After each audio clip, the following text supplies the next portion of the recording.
Greetings, Earth Explorers. Welcome to X Squared Radio. I'm your host, Brooks Agnew, coming to you live from an undisclosed location east of the Appalachian Mountains. We are coming to you through the America Free Radio studio and broadcasting live on the Truth Frequency Radio Network. And we're also broadcasting live on YouTube tonight.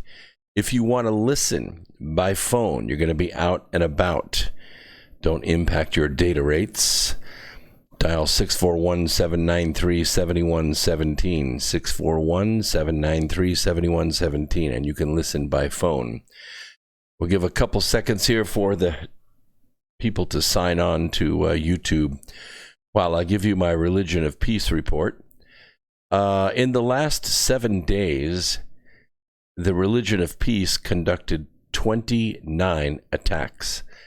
In these 29 attacks, they killed 265 innocent people.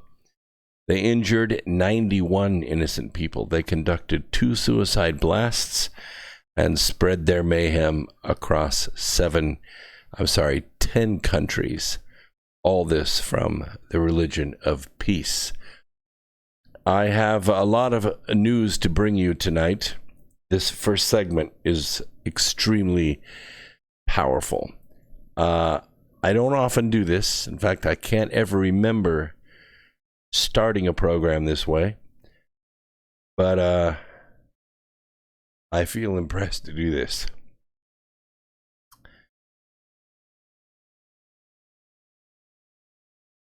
All of those people that are listening live, or if you're listening to this tomorrow morning while you're working on your favorite project, take this to heart. I'm going to open tonight's broadcast in the name of Jesus Christ. Forces out there that are working against the light bringers of this world, I rebuke you. And I clear the path so that the words of truth may flow out there into space. As you know, I have conducted a lot of interviews the last week, both with Laura Eisenhower, Brad Olson. Today I was on with Tracy Ash, and I was greatly inspired by her Miracles Summit. If you get a chance, please search that out, look it up. I will try to put the link in the description down here below. So if you are listening to this as an archive, you'll have access to that. It was a great, great summit. We're going through something we haven't gone through in this country in a long time. We've been going through it for a while, but the world barely understands what is going on.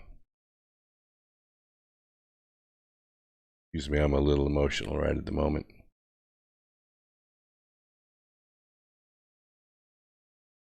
They don't even know how this war began.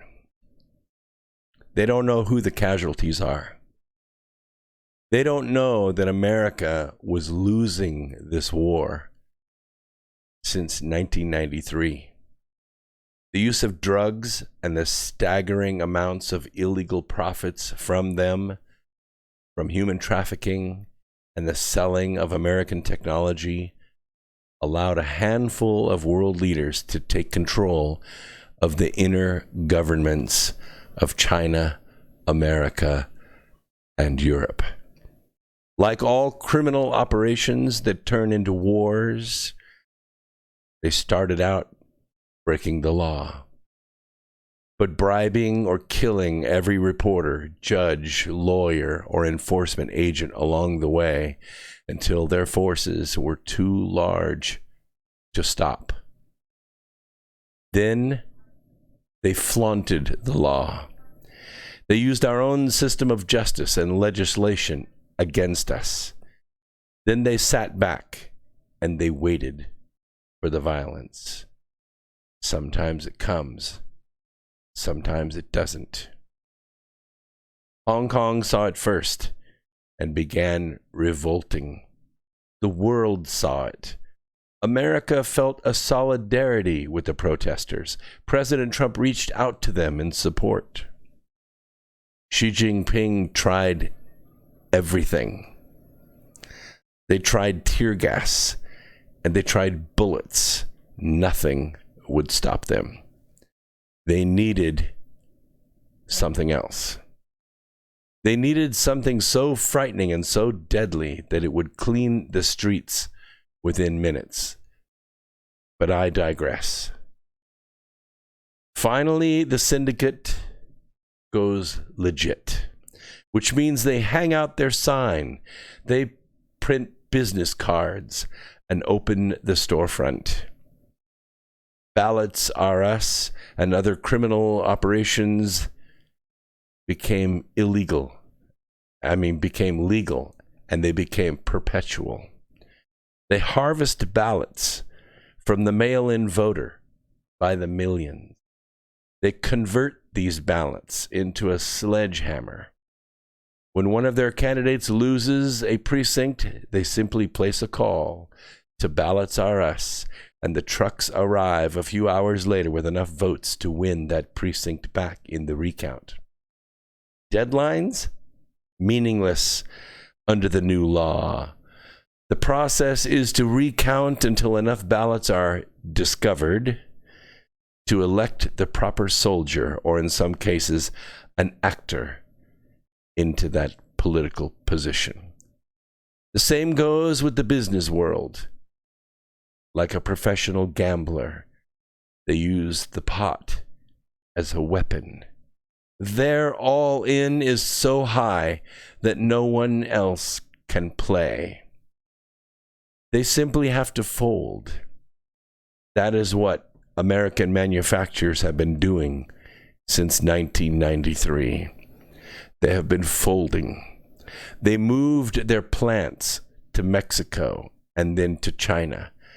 By 2008, the process was set up to wipe out nearly 100,000 manufacturers in America, and they succeeded. I helped ship their presses and mills and assembly lines to China in 2011. Now, I drive 136 miles every day to South Carolina to work, and I pass millions of square feet of empty premium manufacturing space. It has been empty for a decade. The for-lease signs and banners are so old that they are rotting on the sides of the buildings facing the freeway. I called the numbers about leasing them, and some answering service gets the call, and no one ever calls back. Ever.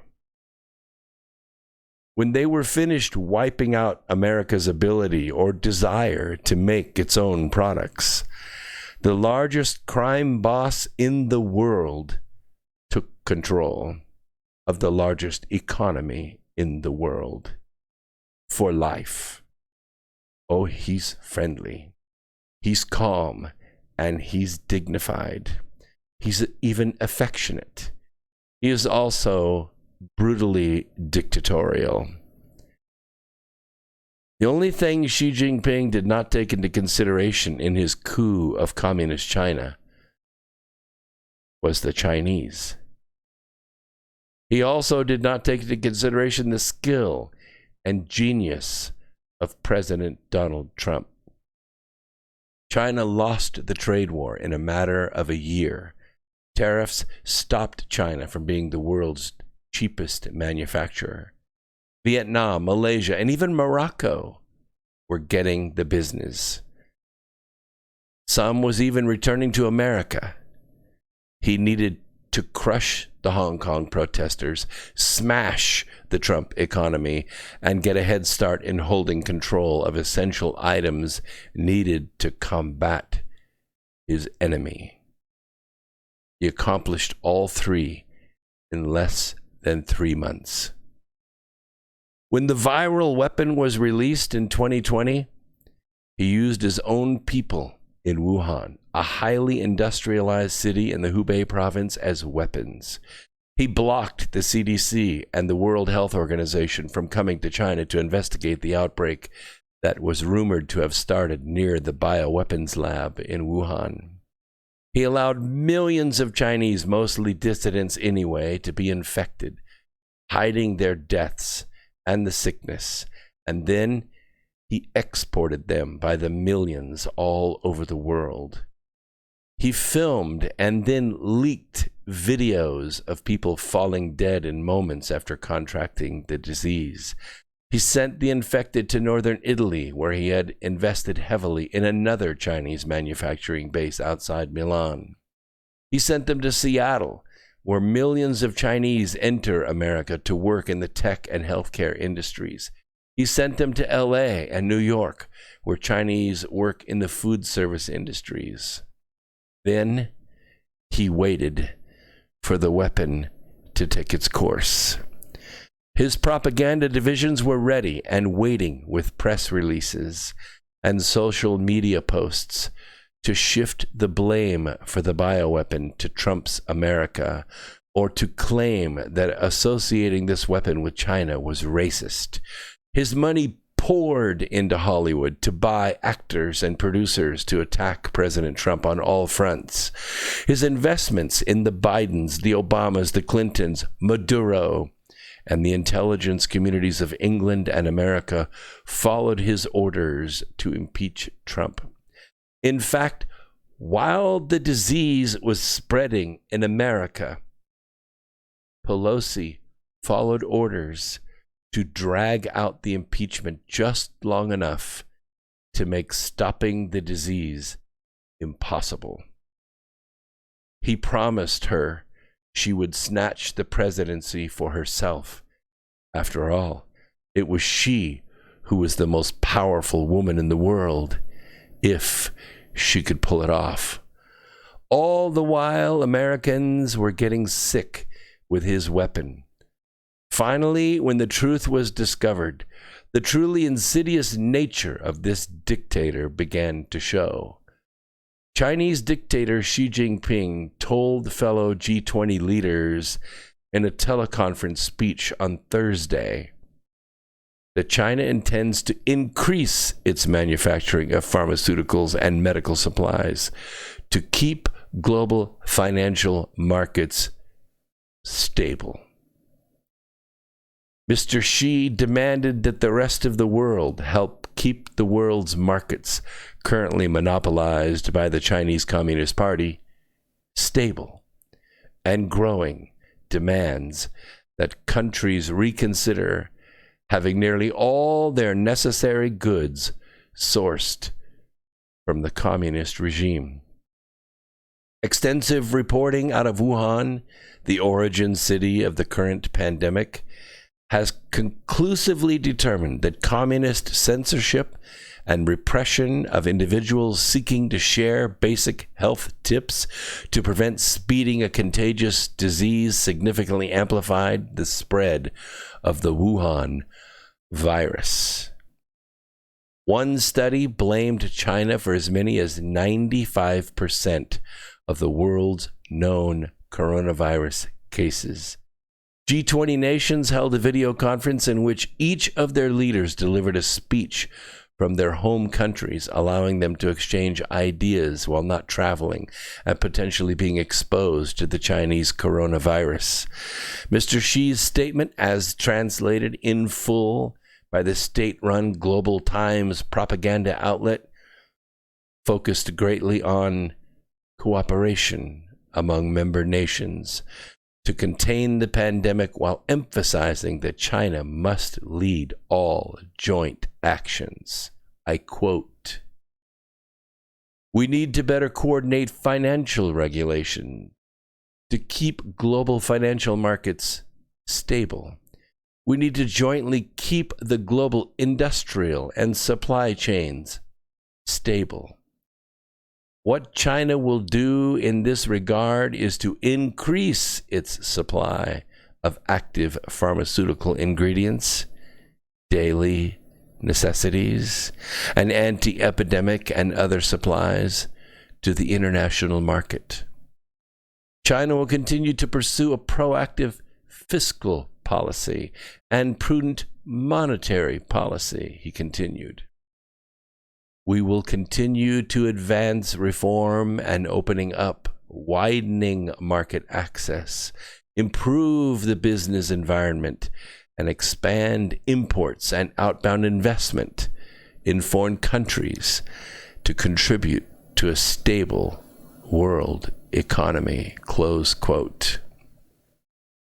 To benefit what Mr. Xi depicted as charitable actions by China, he demanded that all G20 members take collective actions that would benefit the Chinese Communist Party's economy, such as cutting the tariffs, removing the barriers, and facilitating the unfettered flow of trade. Mr. Xi also promised a global network of control and treatment, also led by him, that would grant China full access to all medical data, presumably also including intellectual property related to the manufacture and development of medical technology. I quote again, China has set up its online COVID-19 knowledge center that is open to all countries. It is imperative that countries pool their strengths and speed up research and development of drugs, vaccines, and testing facilities in the hope to achieve early breakthrough to the benefit of all. Close quote. Mr. Xi's call for China to control an even greater part of the world's manufacturing, medical and otherwise, comes after years of the United States in particular yielding control of its industrial supply chains to China. As of February of this year, China manufactures a staggering 97% of all American antibiotics, 80% of the pharmaceutical ingredients needed in all American drugs, and the majority of the nation's and the world's medical protective supplies, like masks, supplements like vitamin C, which has proven extremely effective in helping individuals combat Chinese coronavirus, are also almost entirely sourced from the country of origin of the virus. If China shuts the door on these exports of medicines and the ingredients to make them, within 2 months, our pharmacies will be empty. Rosemary Gibson, author of China RX, exposing the risks of America's dependence on China for medicine, said in February, and I quote, "Our healthcare system will cease to function. That's how dependent we are." Close quote. RTHK, a Hong Kong television network, noted on Friday, just a couple of days ago, that China is already printing money from the sheer amount of profits coming from Communist Party-launched factories making sanitary masks. According to RTHK, the party has built nearly 9,000 factories to manufacture masks alone in the past 2 months. A mask machine is a real cash printer, says Mr. Xi. I'm sorry, Xi Xinghui. Same first name, different last name. He's a sales manager in southern Guangdong, China. Guangdong borders Hong Kong. The profit of a mask is now at least several cents compared to less than 1 in the past. We call that gouging in America. Printing 60,000 to 70,000 masks a day is equivalent to printing money. An issue Mr. Xi failed to address in his speech is the poor quality of the Chinese-made medical products. Nations, whole nations like Spain and the Czech Republic, they accepted the donations of Chinese testing kits from Beijing this week in good faith, only to find they did not work. A faulty test could result in a virus carrier, believing him or her to be cleared, infecting high numbers of people by going about their normal lives undetected. The Chinese government blamed Spain for the faulty Chinese products, claiming Madrid mistakenly bought them from an unlicensed manufacturer. The Communist Party does not allow private industry. They control every factory in the country. There is no such thing as an unlicensed manufacturer in China. Some in the U.S. Senate are working to divorce the American economy and healthcare system from the Communist Party, but this will not be easy. I quote, "This may seem like something that is too large or too risky an undertaking, but we have already paid dearly for our reliance on Chinese drug manufacturers, and it is not going to stop, because that vulnerability is leverage in the hands of madmen in Beijing who seek nothing but power and will go to any lengths to acquire that power." Senator Marsha Blackburn, the Republican from Tennessee, said, and by the way, Tom Cotton, a Republican from Arkansas, and Representatives Jim Banks, Republican from Indiana, and Seth Moulton, a Democrat from Massachusetts, announced in a press release 2 days ago they were working on legislation to hold China accountable for allowing the virus outbreak to become a pandemic. Now, you know the truth. The question is, will you even remember this in November? Don't worry. I will remind you. We must vote the Democrats out of existence. Watch the military do its job.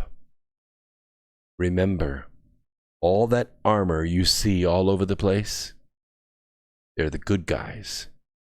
They're on our side, patriots. Watch and be amazed. Let me acknowledge who we have in the chat room.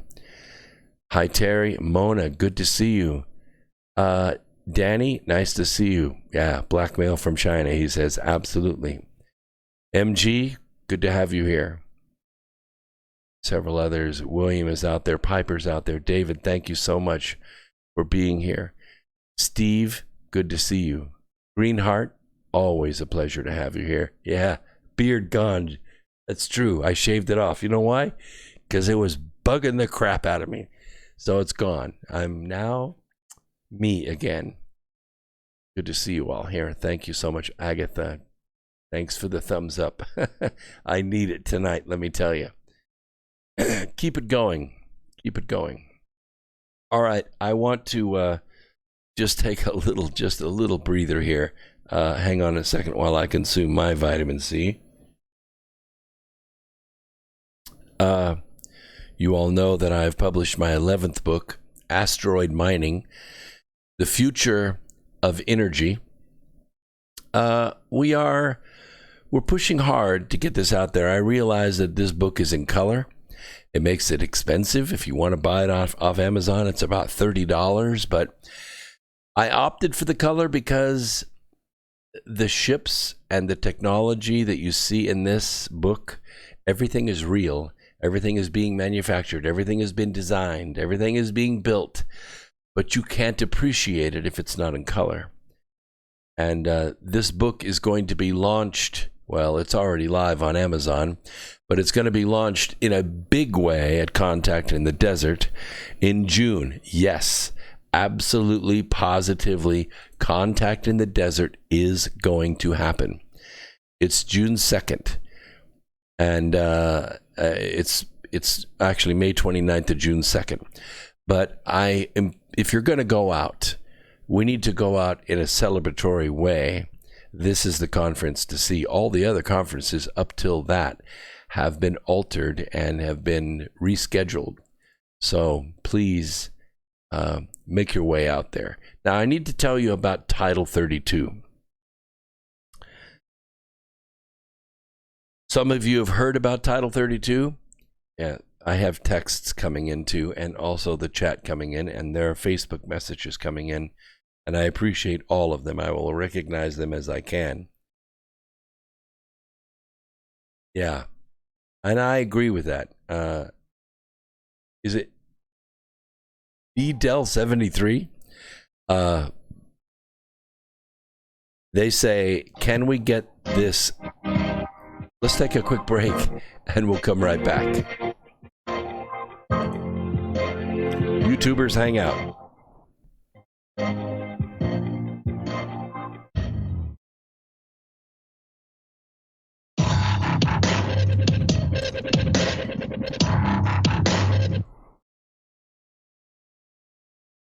Hey everyone, it's Chris Gio, founder of Truth Frequency Radio and host of Beyond the Veil.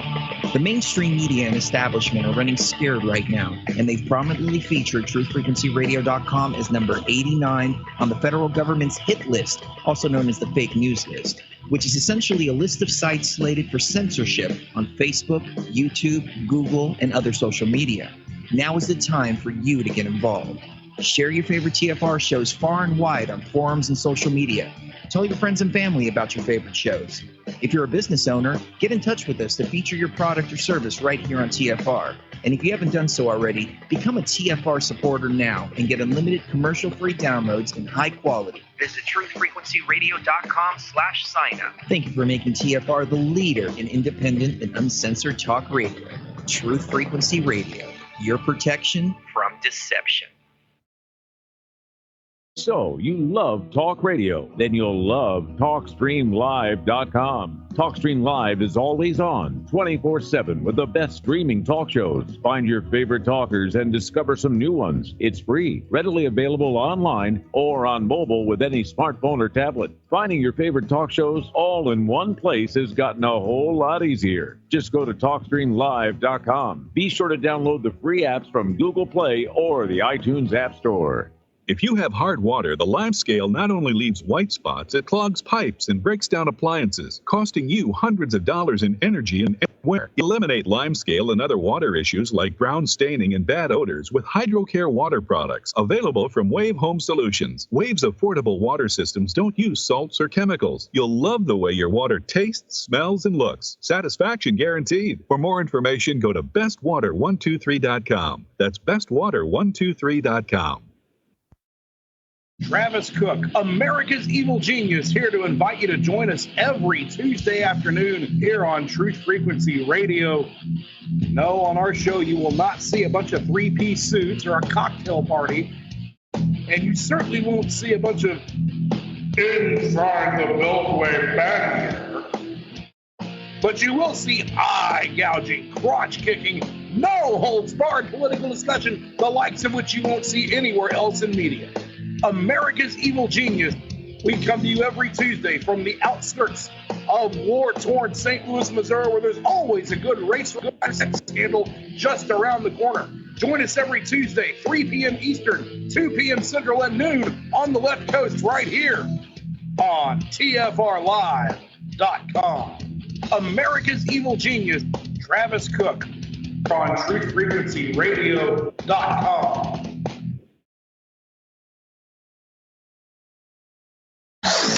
No hate, no hype, no fear. We are TFR, your protection from deception.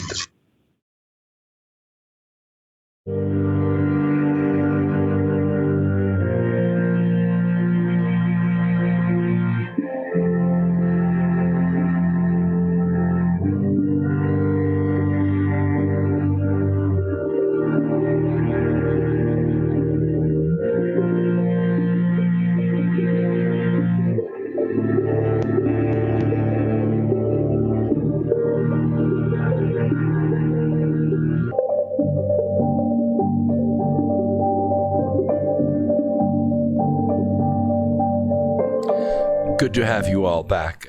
Thank you very much for your patience during that first segment. It took a lot out of me, but I also put a lot into it.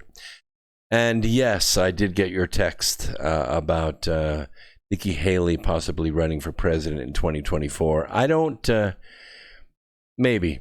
I mean, she might run, but there'll be a lot of people running in 2024 because there are going to be some hellacious coattails to ride there, let me tell you. I also wanted to let you know that I have added a class. It's not going to be easy to do because I am going to be on the road, but I am going to be adding a class because the response to the webinars has been so good for the Remembering the Future. This is the book right here. And it's selling still pretty well, but the main thing is the knowledge that's in this book. It's not very big, as you can see, about 240 pages, but a lot of knowledge in this book. So much so that I am doing a webinar called Second Chance Success Mentoring. And I wasn't going to do a class in April. I was not going to do one until May. But I am going to do one in April on the 18th. Now, this is a 2-session class. So you come on the 18th, and then we're going to do it a week later on the 25th. It is important that we get as much of this knowledge out there as possible and get people empowered to use this knowledge themselves. You can buy the book and you can make your way through it, but I'm telling you, the live presentation is really, really powerful. And a lot of us are not able to get out to conferences because of lockdowns around the country and you may not be working right now and all of that. So rather than the normal, $249 to come out and go to a conference plus the flight and the hotel and all that expense, we're going to do it for $47. $47, you get 5 hours of information plus the book signed by me, mailed to you, and you get all the tools you need to get this started. You can get there by going to my website, brooksagnew.com, click on the webinars link, see the little arrow pointing down there. Click on the webinars link and sign up. I'm going to keep that April class in there. We've already had some signups. We need some more, and then we'll do it again in May. I'm going to try to keep this going all year if I can, even though I'm going to be out of the country for about 3 weeks, but we're still going to try to keep it going because it's important. All right, let's get back to the main program. I was going to tell you a little bit about Title 32. A lot of you don't know what this is, but you're already seeing the results of it. If you live in San Diego, or if you live in Manhattan, you're seeing the results of this. President Donald Trump has authorized Defense Secretary Mark Esper to order units and individual members in the National Guard and reserves. This does not happen very often. This happens during times of war. We mobilize the National Guard and we send them to foreign countries to fight terrorists. So this is a very, very big deal. As well as certain individual ready reserve members. That means people like me that are veterans, we for a period of time belong to what's called the ready reserves. And a lot of these people are being called up, but here's the magnificent thing. By the thousands, tens of thousands, they're coming back on their own. They're coming back on their own without even being called, saying, "Put me to use, Mr. President, I'm ready to go."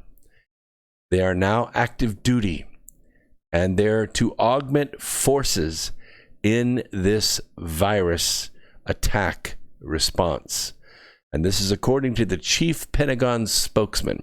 I quote, "Today, the president signed an executive order authorizing Secretary Esper to order units and individual members in the National Guard and Reserves and certain individual ready reserve members to active duty to augment forces for the effective responses to the coronavirus outbreak." And that's Jonathan Hoffman. He is the spokesman. He said this 2 days ago. This authorization allows Secretary Esper to activate National Guard forces under Title 32. But they are still under the control of the state governors, a National Guard spokesman told the reporter. It is not an authorization to federalize National Guard forces, which would be under Title 10. This is Title 32. The statement said that the decisions about which individuals may be activated are still being reviewed, and they're being reviewed even tonight.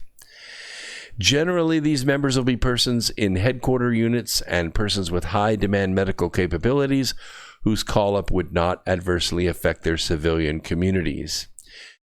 The statement said the Defense Secretary and the Department of Health and Human Services would consult with state officials before any potential utilization of National Guard Reserve component units under the executive order. I can tell you that people are sending me a lot of cell phone videos directly of equipment being moved around. Hummers, Bradley fighting vehicles, even tanks. But most of it is equipment made to move people. And also, very strange movement of what is called a ghost ship. Now, a lot of people don't know what a ghost ship is, but in the military, because sometimes we have a lot of enemy combatants that we apprehend in a battlefield, we don't set up prisoner of war camps in those countries. What we do is we bring in a ship. The ship is specifically designed to transport prisoners. Yes, there have been a couple movies made about it. Sylvester Stallone and others have made movies about this, but this particular ship moved into the bay and is now parked off of New York. It's not parked off of Baghdad. It's not parked off of Iran. It's parked off of New York. It's not going to be used as a hospital ship. They're not going to bring infected people on a boat. It takes too long to disinfect it. They're there for other reasons. The statement goes on. As this is a dynamic situation, we do not currently have a projected number of expected activations. It's fluid. But the department is now fully authorized to make activations as needed.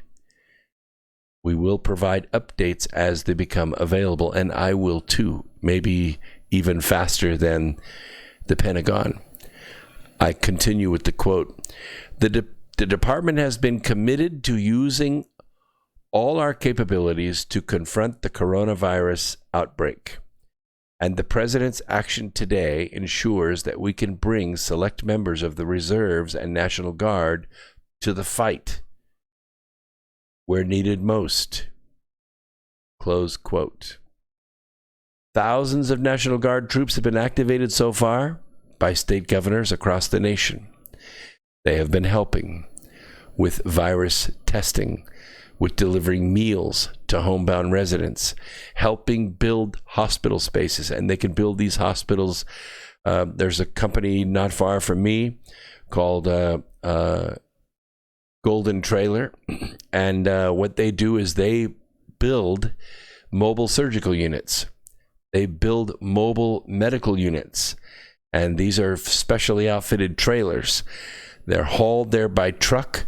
They unfold and form an entire tent around this trailer, and that trailer becomes an ICU. It can process a lot of people very quickly, and it takes 8 hours to set this up. And they're all over the country. They're parked here and there. They can be put in place and set up in 8 hours. They can be treating patients. They have so far not played law enforcement roles. I want to make that clear to you. Don't be afraid. They are not performing law enforcement roles. If activated under Title 10 or federalized, that is to say, the National Guards are no longer run by the governments or by the governors. They're run by the Pentagon. They would be barred from doing law enforcement. They're going to follow the law. It's not martial law. In recent days, the Army has reached out to retirees, particularly those with medical expertise and not already helping in their communities, to help the virus response efforts. The Navy has also reached out to reservists with medical expertise who are not currently serving their communities in that role. The last time the National Guard was activated in this manner, we went to Iraq. I told you, we're at war with an invisible enemy. Oh, and it's not the virus. It's called the Global Syndicate. It's everywhere. For now.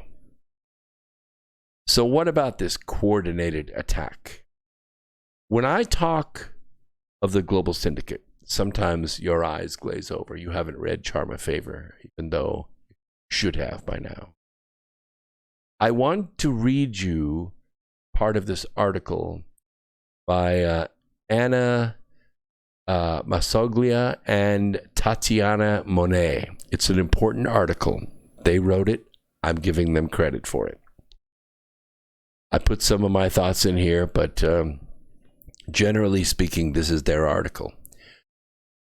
Fueled by dark money, cash flush liberal groups with ties to the Democrat Party are mobilizing to unleash millions, hundreds of millions of dollars worth of ads attacking President Donald Trump's response to the coronavirus ahead of the 2020 presidential election. We've already seen the tip of the spear. Nancy Pelosi has already made public statements that she is going to launch investigations into how President Trump has responded to this virus. Does it have the same stench? Yes. Many political groups avoiding attacking Trump as the coronavirus outbreak first began to spread throughout the United States. When Americans are perceived as dying, it is considered poor form to attack a president who obviously had nothing to do with it. Of course, they also will not attack China because that's who's paying the news actors in the first place. But as social distancing and quarantines become the new normal, I went shopping almost every day this week just to piss them off. I went to Lowe's today, signs everywhere. Keep your distance from one another. They had a little X in blue painter's tape on the floor. Stand here before going to the cash register. The cash register lady, the cashier, had a plastic shield between her and the person checking out. You leave the stuff in the buggy, and she scans it in the buggy wearing gloves. You slide your card in, you slide your card out, you sign with the little pen, and then she takes a wipe out and she wipes down the cash or the credit card machine to make sure. We have been changed. We have changed our social protocol.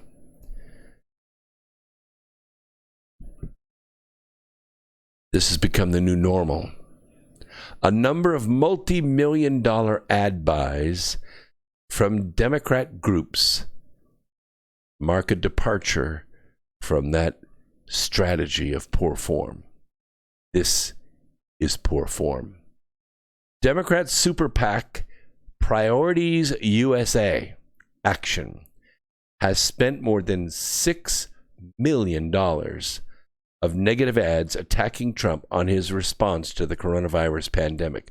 The group plans to spend a staggering $150 million contesting swing states before the Democrat National Convention.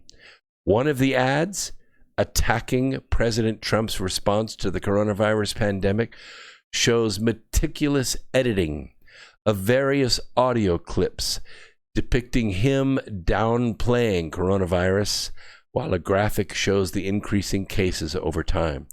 The ads are airing in key presidential battleground states. Listen closely, such as Florida, Michigan, whose governor, by the way, has barred physicians from prescribing hydrochloroquine as a cure for the virus.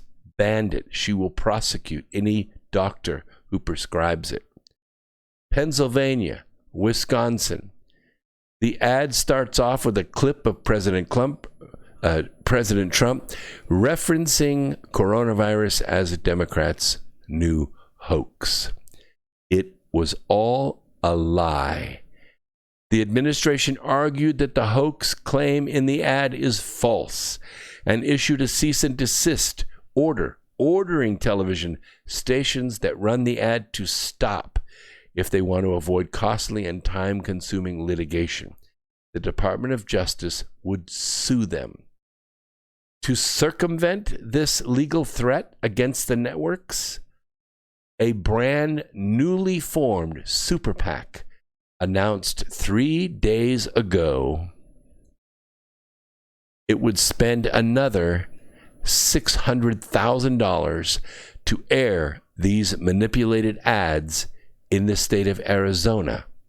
I'm flying to Arizona on Tuesday. The group plans to pour even more money in ads over the coming weeks. I'm going to identify these people, these groups, tonight on this radio program. Yes, there are only a few of you listening tonight, but you have friends and you have networks of friends. Please, please share this video in your networks. This needs to get out. People need to be prepared for this. We are at war, and this is the war. Priorities USA. They spent more than $81,000 on Facebook ads this week alone on a newly created page called Facts First. All of you out there that are skilled at Facebook, that's the target. Facts First. They primarily are attacking Trump's response to the coronavirus pandemic. Another page created in November of 2019. They've spent more than $132,000 on ads primarily targeting Spanish-speaking users with similar messages paid for by Priorities USA. Priorities USA nonprofit arm plays a key role in the operation, funneling just under $3.4 million to its super PAC in the 2020 election cycle alone. That nonprofit has given six-figure contributions to other big-name Democrat dark money groups, such as Majority Forward and Vote Vets. While Priorities USA may be the target of Trump's lawsuit threats, another mysterious, brand new 501c4 nonprofit called Fellow Americans is also running ads almost identical to the controversial ad campaign paid for by Priorities USA. They keep morphing by changing names, but it is all the same propaganda ads paid for by Chinese money and managed by the global syndicate's political arm in the USA, the Democrat National Committee. Many Google and Facebook ads paid for by Fellow Americans feature disaffected Republicans planning to vote against Trump in the 2020 election. The ads could easily be mistaken for a solely conservative effort at first glance, but Washington, D.C. and corporation records show it formed in November of 2019 by a man named Graham Wilson, a partner at Perkins Coie. You remember the firm, don't you? The political law firm of choice for many Democrat dark money groups, including American Bridge, Priorities USA, and another one called Acronym. They were also involved in the crafting and disseminating of the rag that they called the dossier that kept us tore up during the Mueller hearings. That was Perkins Coie. Even though the coronavirus outbreak is making it more difficult for some groups to run effective political ads because they're eating up the time, they're buying up the space, the message communicated in these ads could still be effective in herding Trump closer to November and drum up donor support to the super PACs themselves for the general election, according to Kevin Banda. He's the associate professor of political science at Texas Tech University. Millions will donate. Hundreds of millions will be applied to help the not Trump candidate that will be selected in the Milwaukee convention. If we can make people think, he said, that an incumbent responded poorly to a natural disaster, that incumbent and the incumbent party gets punished electorally. Democrat super PAC American Bridge has shelled out almost $6.3 million on ads targeting Trump's handling of the virus since the start of 2020. It's just March, people. That's $2 million a month. That makes up the bulk of the group's $8.5 million in spending against Trump since the start of 2019. In an $850,000 digital ad campaign, American Bridge is airing ads in Wisconsin, Pennsylvania, and Michigan, attacking Trump for his past comments downplaying the virus, according to the New York Times. Help us keep government accountable, they said, by making a donation today. Well, who doesn't want to keep government accountable, right? The super PAC has received millions of dollars from the American Bridge 21st Century Foundation, a 501c4 nonprofit that does not disclose its donors and is not supposed to have politics as its primary purpose. Like many super PACs with affiliated dark money groups, American Bridge's affiliated groups share employees, they share officers, they share office space, and they share other expenses. They are the same people. It's the same group. I do have a caller from Michigan on the phone right now. Let's see what's on their mind. Michigan, you are on the air. What is on your mind? They're just listening and they disappeared. How about that? They're listening. They're listening. A financial audit analyzed by Open Secrets shows just under half of the American Bridge nonprofit arm's spending went to a $3.3 million payment to its super PAC affiliate in 2018 for shared space and other expenses. What the hell do you think that means? This is called money laundering, Earth Explorers.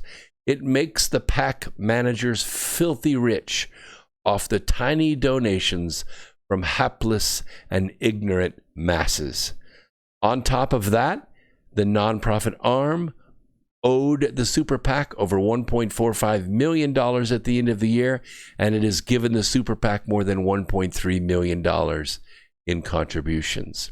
By the way, the IRS has rules that prohibit the nonprofit from having politics as a primary purpose, which is generally interpreted to mean that less than half of its spending can go to political activities.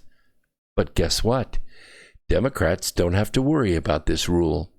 The global syndicate owns the entire floors of the IRS, which applies the rules only to enemies of the syndicate.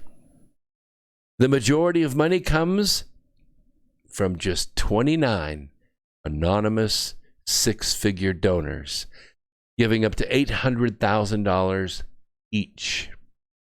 American Bridge's non-cash gifts, by the way, includes 450 shares of Baidu, a Chinese technology company with reported ties to the Chinese Communist Party.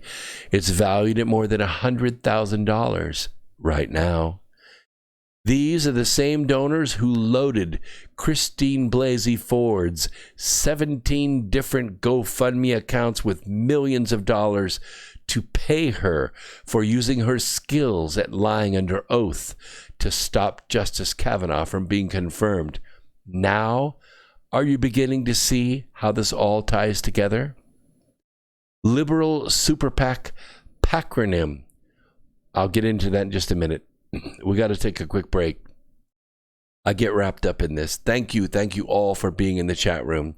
Please, during this break, call your friends. We need to get this population up tonight. We're going to make one hell of an impact. We'll be right back after this. Don't go away.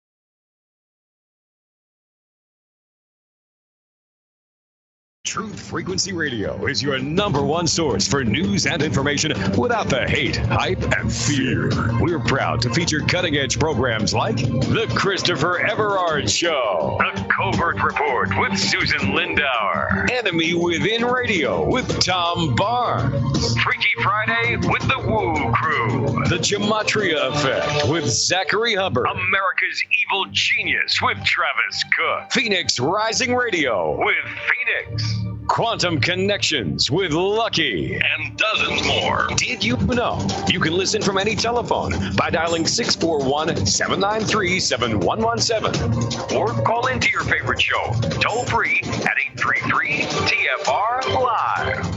Uncensored talk and news you won't hear in the mainstream media. Truth Frequency Radio, your protection from deception. I want our life back. That quote from President Trump. I'm Jay Metzler, Fox News. After consulting with the experts, the president says he's playing it safe, extending an earlier deadline. We will be extending our guidelines to April 30th to slow the spread. On Tuesday, we will be finalizing these plans and providing a summary of our findings, supporting data, and strategy to the American people. The president predicting the number of coronavirus deaths will peak over the next 2 weeks. Dr. Anthony Fauci, a member of his coronavirus force task, says up to 2 million Americans may be infected before the outbreak ends. Up to 200,000 will die, calling that a worst-case scenario. So when will things get back to normal? We can expect that by June 1st, we will be well on our way to recovery. We think by June 1st, a lot of great things will be happening. For now, President Trump says tons of protective gear, ventilators, and testing kits are headed to areas that need them. As for those economic stimulus checks, the president says states will be handing those out.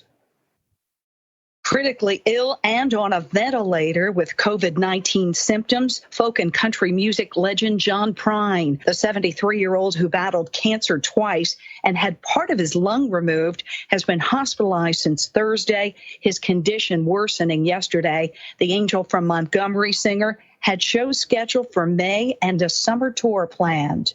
Diagnosed with the coronavirus just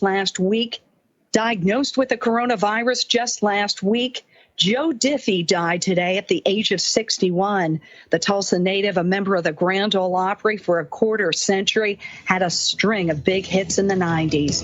America is listening to Fox News. Into the truth frequency. Your protection from deception. This is Truth Frequency Radio.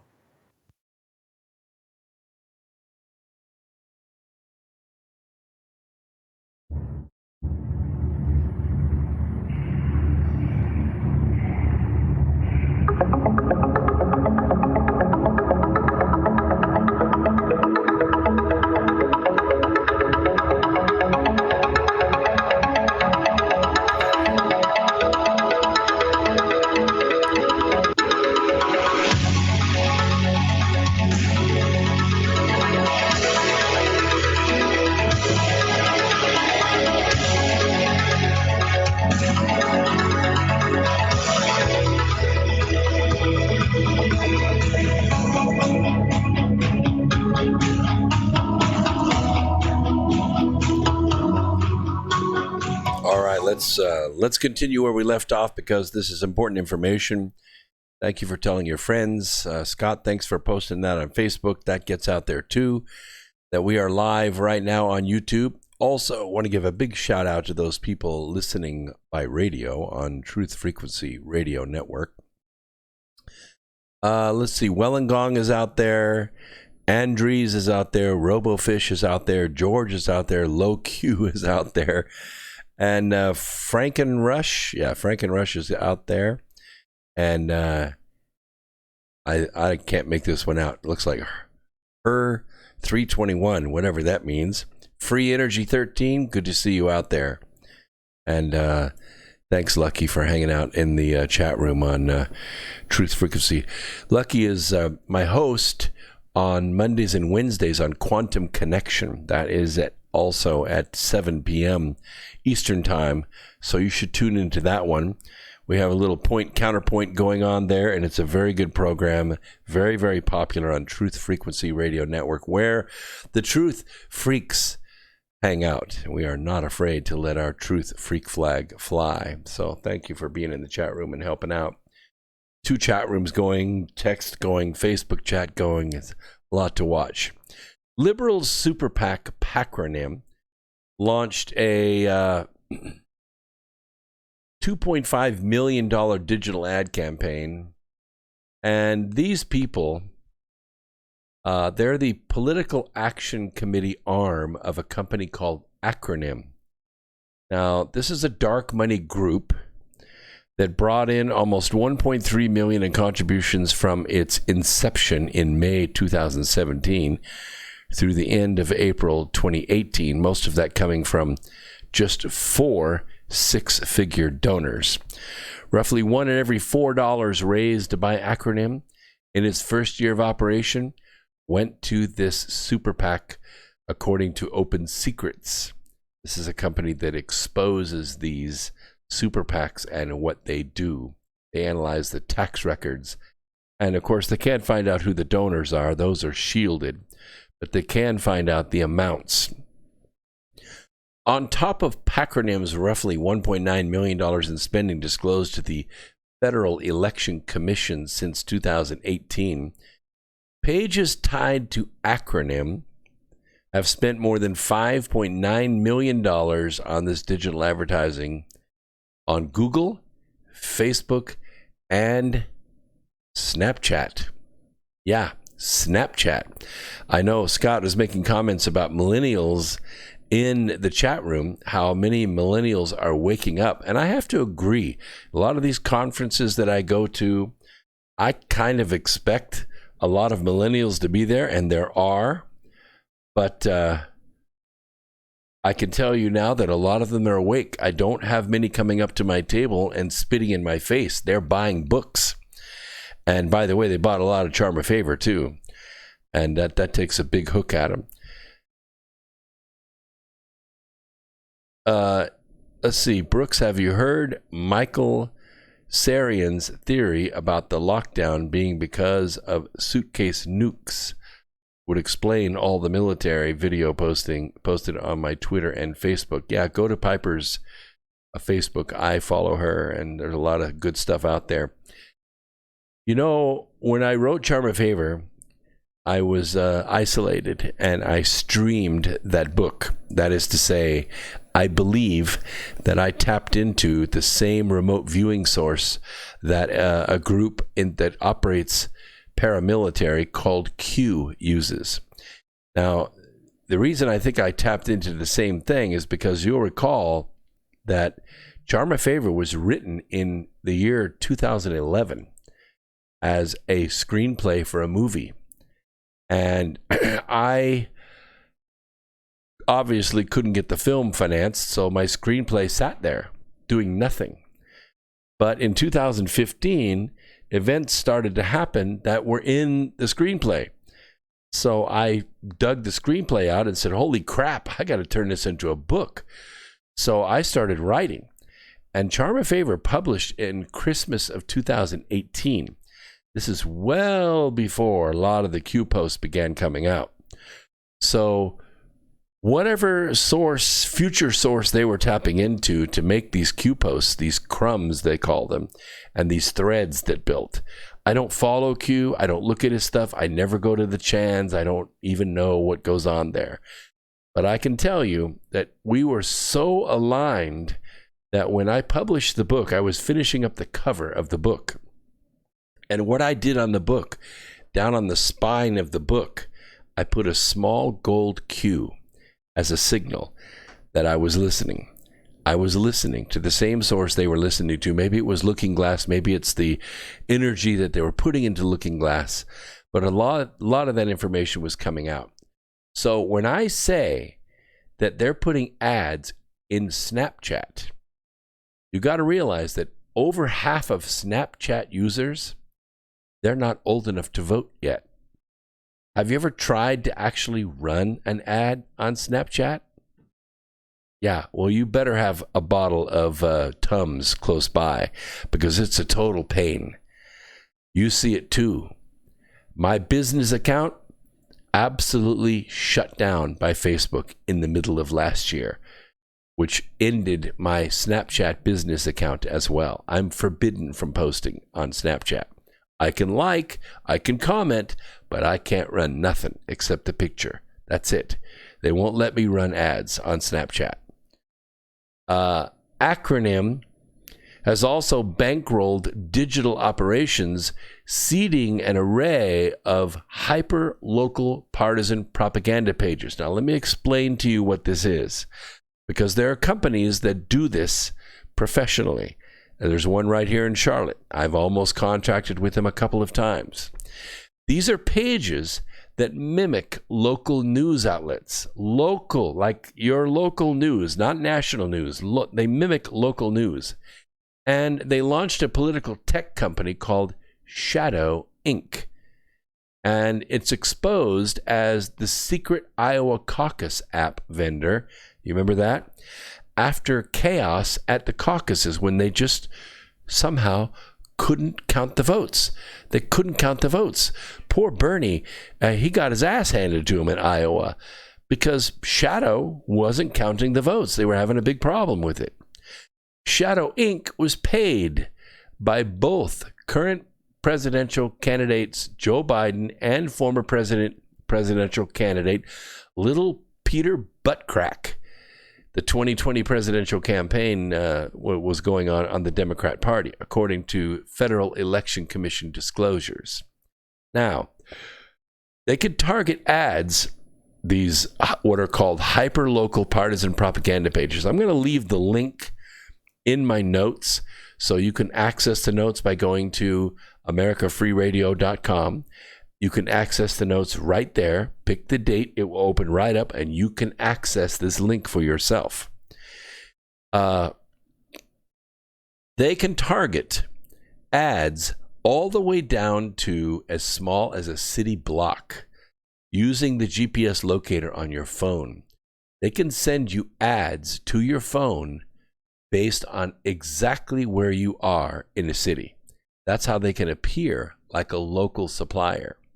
They can do this. They can monitor the success of that ad, and you're gonna freak out when you hear this. They can monitor the success of that ad on Snapchat or Twitter or Facebook or Google for that matter. You don't even have to click on the ad. All you have to do is hover over the ad. 9 seconds. That's it. 9 seconds, and it will retarget you. It will retarget you.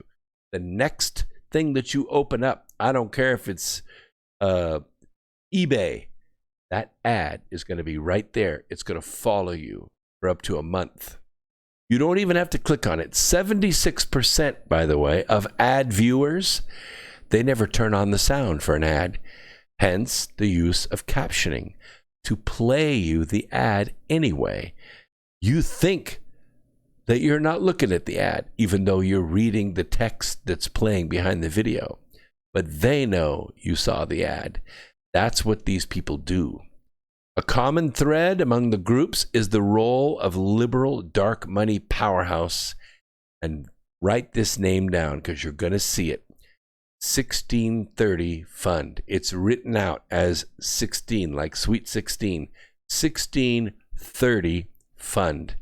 And its sister, and this is not a 501c4, this is a 501c3. This is an actual full-blown nonprofit. It's called New Venture Fund. New Venture Fund. If you're a small company and you're out there looking for money, you might run into New Venture Fund. The groups have fiscally sponsored at least 80 other groups in a way that leaves almost no paper trail. None. Because once it goes from a nonprofit to another nonprofit, the trail evaporates. How do you think Joe Biden was able to launder billions of dollars through Ukraine without it showing up back in his accounts? They use these nonprofits and they use shadow or shell corporations. The nonprofit might give a grant to a shell corporation, which might make a purchase of another corporation. And before long, the trail evaporates. Now, the FBI could find it if there was a criminal investigation. The FBI doesn't go out there just doing investigations to find a crime. They have to know a crime has been committed, unless, of course, you're the president of the United States and you're a Republican. Because, as you know, the FBI was formed in 1935 by Franklin Delano Roosevelt as the opposition research firm for the Democrat Party. And they've been doing a damn good job of it ever since. They were founded in corruption, and they remain in corruption. Oh, you think I'm lying? You need to read Charm a Favor. You need to read Charm a Favor. All right. The 1630 acts as a pass-through agency.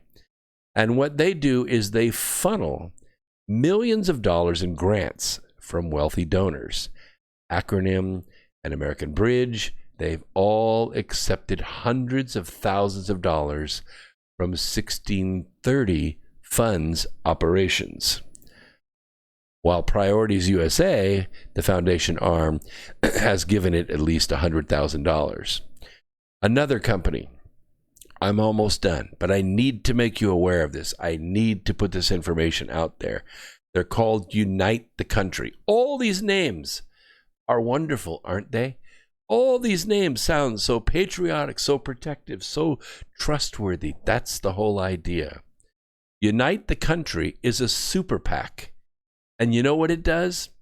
It supports O. Biden in the 2020 presidential election.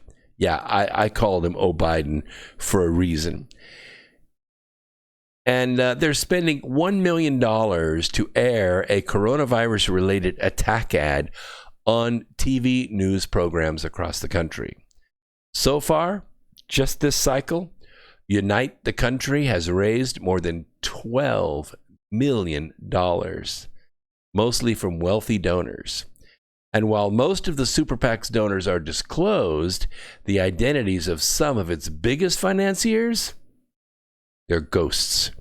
They remain a total mystery. Biden's campaign has also released ads criticizing Trump's handling of coronavirus, but it's spending much less. Traditionally, Super PACs function as the attack dogs. You don't find attack ads from one candidate against another candidate, not very often. It's considered poor form. They leave that to the Super PACs. They run negative ads that candidates wouldn't want to be associated with. Oh, you don't think negative ads work? They work. I promise you, they work. Before the release of these new ads, neither Biden's sole Democrat rival, Senator Bernie Sanders, or Trump aired a political ad on television since last Tuesday. But there have been plenty of ads, right?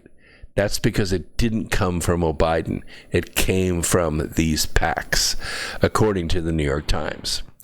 That is the gist of it. That is the war on the financial side. It is a war of ideas. But as people are being swayed by these ideas, And they're being put into the most incredible state of fear I've ever seen in my life. You know, I grew up in a time in Southern California when we were afraid of the Russians or the Soviets.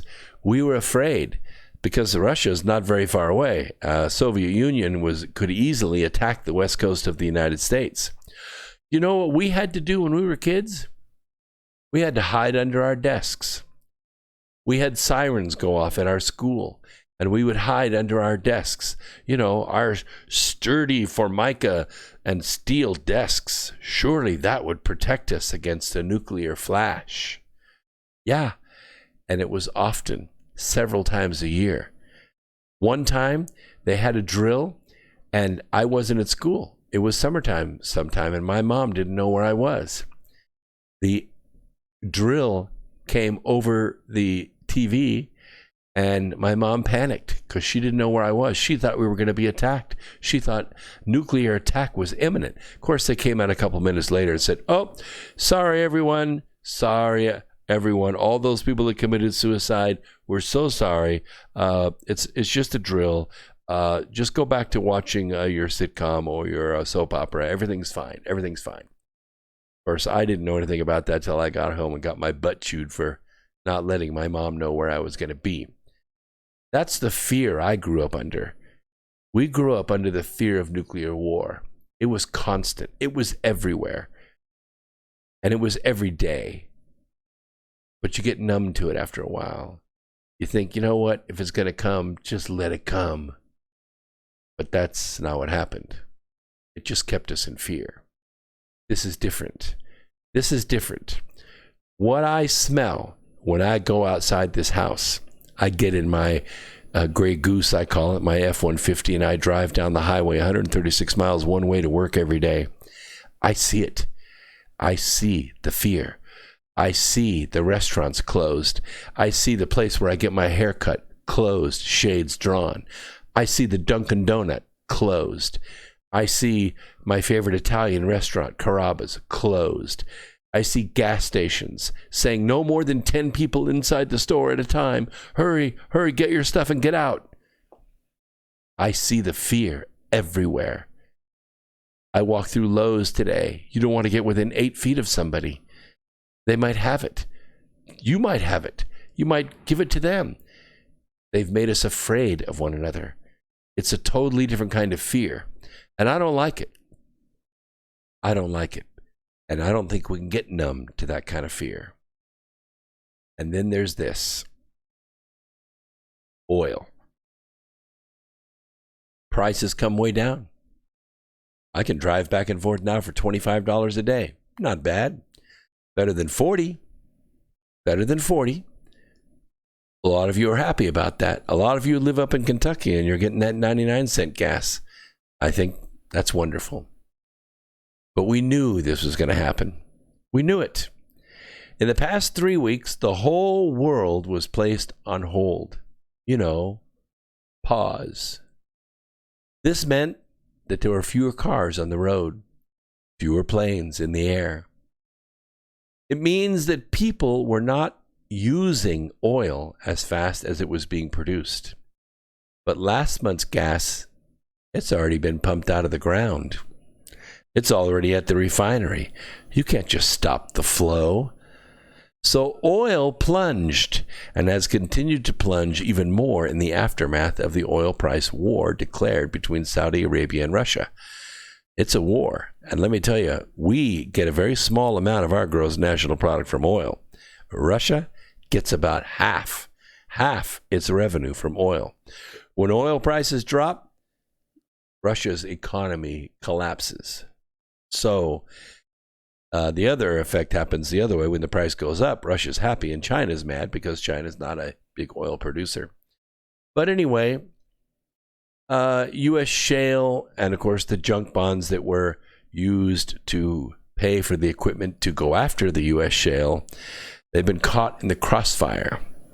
However, as I reported last week, we may get to the absurd point when the price of a barrel of oil not only hits $0, but it goes negative. Yeah, they're going to pay you to take it. The reason, according to Mizuho's Paul Sankey, at a whopping 15 billion bid in oversupply, barrels, by the way, in oversupply, crude prices could go negative as Saudi and Russia barrels enter the market. According to Sankey, much of the U.S. $4 billion in crude, or 4 billion barrels in crude exports, it's going to be curtailed as prices fail and tanker rates soar. As with U.S. storage, roughly 50% full and able to take another, about 135 billion more barrels. Assuming a build rate of 2 billion barrels, the U.S. can add another 14 billion barrels a week for 10 weeks. That's it. And then they're going to be full. They're going to be full. As a result, there's a race between filling storage and negative pricing, unless U.S. decline rates can outpace the inventory builds. But I don't think that's going to happen. I don't think people are going to drive much more than they were driving before. People are not going to say, hey, gas is 50 cents a gallon, let's drive some more. Believe it or not, the DOT has gas usage pretty flat for about 20 years. 20 years. If you don't believe me, go to the DOT website. You'll see for yourself. It went from bad to an outright disaster early this week when Goldman, Vitol, and the IEA, they all raised their estimate for daily oil oversupply to a totally unthinkable, absolutely unprecedented 20 million barrels per day. As a result of the collapse in oil demand, as the global economy grinds to a halt, coupled with Saudi Arabia's determination to put all of its higher cost OPEC peers out of business, we got a big problem.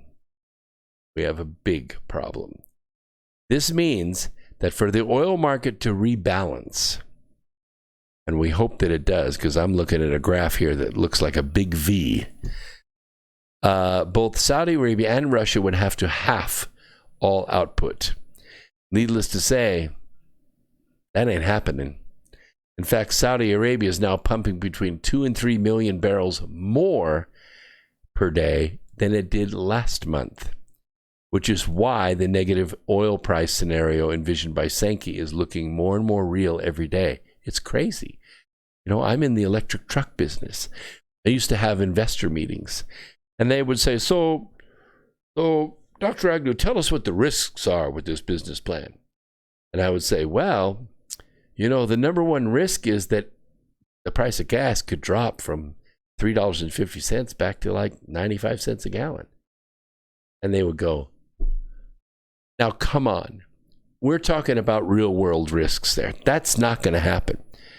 And I would say at the table, you know, guys, you're not really paying attention here, because 4 years ago, gas was $1.23 a gallon. That's 4 years. It might as well be 4 minutes in business. It could go back there. Guess what? It is. Now, do you think all these electric vehicle manufacturers are going to push ahead with their multi-million-dollar plans to make electric vehicles? Hell no. You think all those states right now are trying to back out of their contracts to build electric vehicle charging stations every mile in their state? You bet they are. Everyone is. Because electric cars, electric vehicles are not practical when gas is less than $2 a gallon. Not practical. So real is this threat, in fact, that the U.S. energy industry is starting to contemplate the all too real possibility of running out of, not oil, running out of storage. They're going to run out of places to store oil, just like they ran out of places to store corn when ethanol was big. We had to build more corn storage. You know who made money? Not the corn growers. The price was in the crapper. It was the people building corn storage bins. Those are the ones that were making the money. So American pipeline operators have begun asking oil producers to voluntarily ratchet back their output in the clearest sign yet that a growing glut of crude is overwhelming storage capacity. It's crazy. It's crazy. And I can tell you, I'm not going to read this entire story to you, but one thing is certain. When this industry lays off, and it will, it's just going to be like when Obama shut down the Gulf drilling in 2010. These people never come back, yet there are trillions in debt for equipment that will never be paid back. When oil drops to less than $60 a barrel, and when it stops flowing for a year, we might be looking for another source of energy. I say, it's about time. Let's take a quick break. We'll be right back after this. YouTubers, hang out. I'll go in the chat room and answer some of your requests. We'll be right back.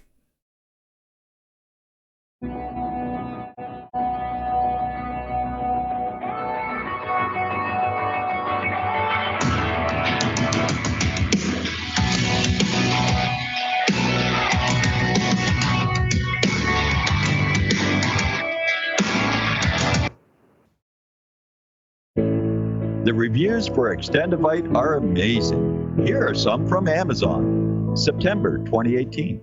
Extendivite works in keeping my blood pressure in the normal range. I've been using Extendivite for many years now. May 2018. Great product. I use regularly and I rarely get sick. March 2018. This product has relieved what appeared to be angina pain in my chest and shortness of breath after climbing stairs. I'm quite happy about it. February 2018. My husband, son, and I have been using this product for a few months now, and we have noticed an improvement in our joints and blood pressure. Tell us your story. Get Extendivite today. To order, call 1-877-928-8822. That's 1-877-928-8822, or visit heartdrop.com. Extend your life with Extendivite. Balance of Nature's fruits and veggies in a capsule. It's a great product. And the one thing I like about it the most is that when you open the bottles, you can smell like the scent of the fruits and veggies. It's no genius thing to it. It's really just fruits and veggies, which everyone needs. And you guys kind of put it in a way where you can take it easy and you can get it, and it's natural. And that's what I like about it. You know, I like the product, and I've taken it, and it's definitely made me feel a lot better. You know, I'm a healthy person to begin with, but it's definitely good prevention, and it's definitely gives me energy, and I feel like it's a natural thing. I like it. I really do. For a limited time, use discount code TALK to receive a 50% discount on your first preferred whole health system and have it shipped to you free. Call 1-800-246-8751 or go online to balanceofnature.com. Again, use discount code TALK. Once in a decade, a true story comes along that remembers the future. After 6 Amazon bestsellers, I have completed the epic Birth Trilogy, a true story of Earth. By reading the Birth Trilogy, you will journey with the characters from the origin of Earth to its final destiny in a white-knuckle ride that combines the intrigue of Tom Clancy with the epic scope of Prometheus and Interstellar. You will learn more about the purpose of life, the mystery of death, and the true nature of your soul than you thought possible. The Birth Trilogy is now available on Amazon and Kindle. The audio version is a free bonus when you buy the paperback, so even if you're not a great reader, don't worry about it. I read it for you. Use the Amazon app today and buy the Birth Trilogy, spelled B-E-A-R-T-H, or search for my name. I'm Brooks Agnew. Real people, real radio. Wherever you are, make it TFR. Truth Frequency Radio.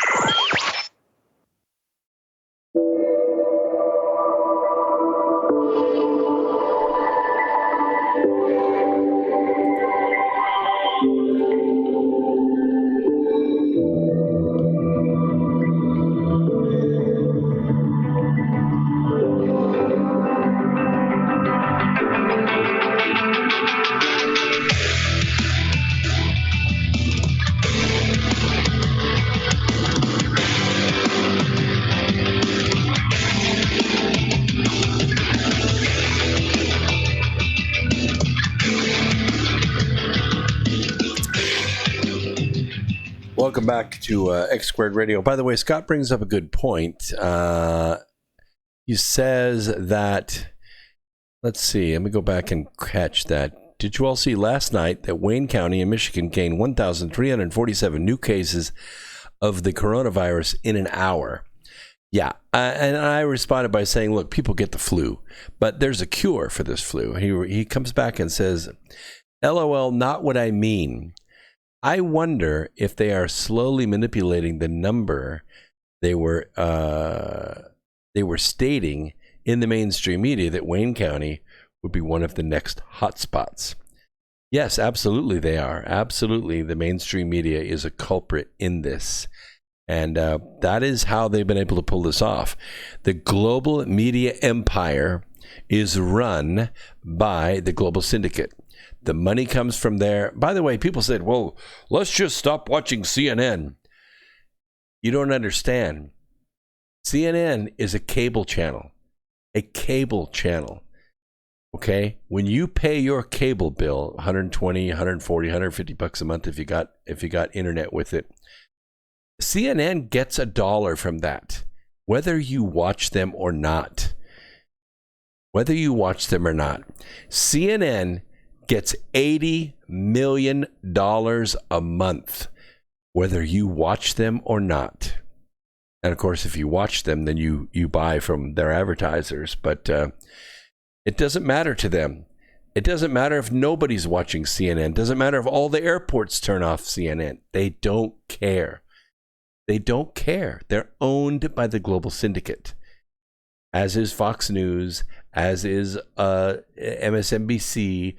All the cable channel outlets are owned by mainstream media. They're owned by the global syndicate. The only way to get true news, of course, first of all, you need to tune into America Free Radio, but is this. Here you can find some alternative news sources. You know, when I go to watch the president speak, I don't turn on the TV. I have DirecTV, not cable, but I don't turn that on. And the reason I don't turn it on is because they edit, they cut away. President Trump finishes speaking, and then like Betsy DeVos is going to come on and tell us what the heck's going to go on with our schools and our kids. But they cut it off. They delete away. And NPR, they don't play the news briefings at all. So what I do is I use Right Side Broadcasting, or I go to YouTube and I watch it live. In Charm of Favor, one of the unique things that I really found happening, and the reason I started writing the book from the screenplay, is that in the book, there is a president that runs for election, and he uses social media. He doesn't have the money to run a national campaign. He can't match them ad for ad on TV. And so what he would do is he would put his suit and tie on. He would listen to the questions that the other candidates were answering at various news briefings or during the debates. And he would write the questions down, and then he would give his answers as though he was in the debate on YouTube, on Facebook, on Twitter, doing live video. And what happened was, unbeknownst to the mainstream media, unbeknownst to the political parties themselves, there were people watching them. There were people watching his answers, and they liked his answers. And when the time came for the election, they wrote him in, and he won. Of course, the two candidates that were leading, it doesn't matter who they are, Democrat, Republican, Democrat, they're all from the same stable. They got into a fist fight in one of the debates. Yeah, one of the candidates ran over and punched the other one in the nose. The next thing you know, they were rolling out on the floor, beating the hell out of each other. Of course, the cameras, they panned away. But it didn't matter because everybody in the audience was filming it with their phone. And it went straight out on social media. And their political careers were over. Done. Blood splattered on white shirt. Done. Which left this president running by himself on social media.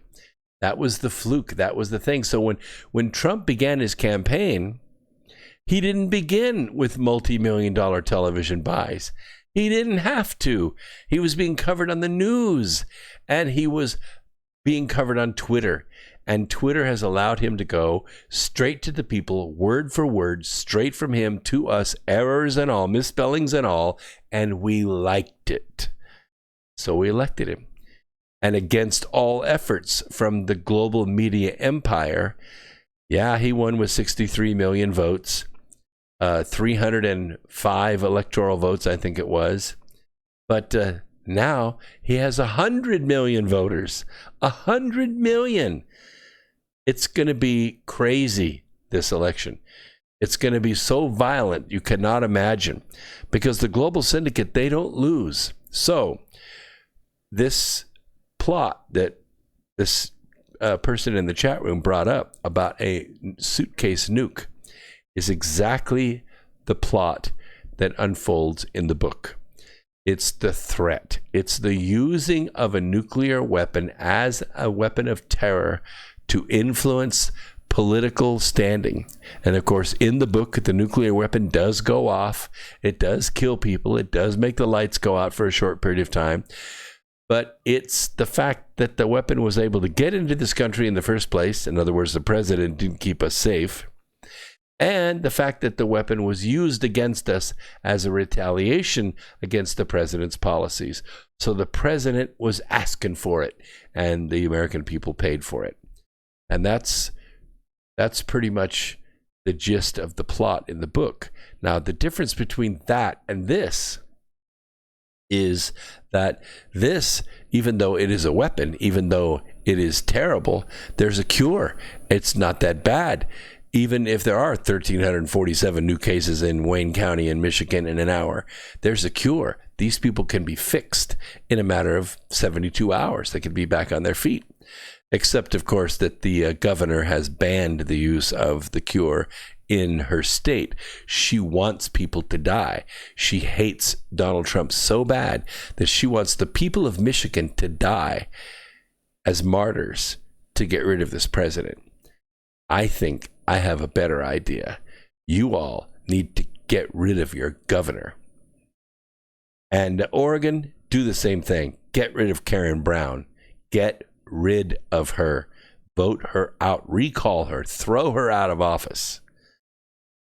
That's all the politics I'm going to cover. Let's talk about asteroids, because it's fun. Asteroid Mining, the Future of Energy. It's my latest book. It's in full color, and it's in print, available on Amazon. Now, people ask me, why don't I publish on Barnes & Noble? That's a good question. I used to.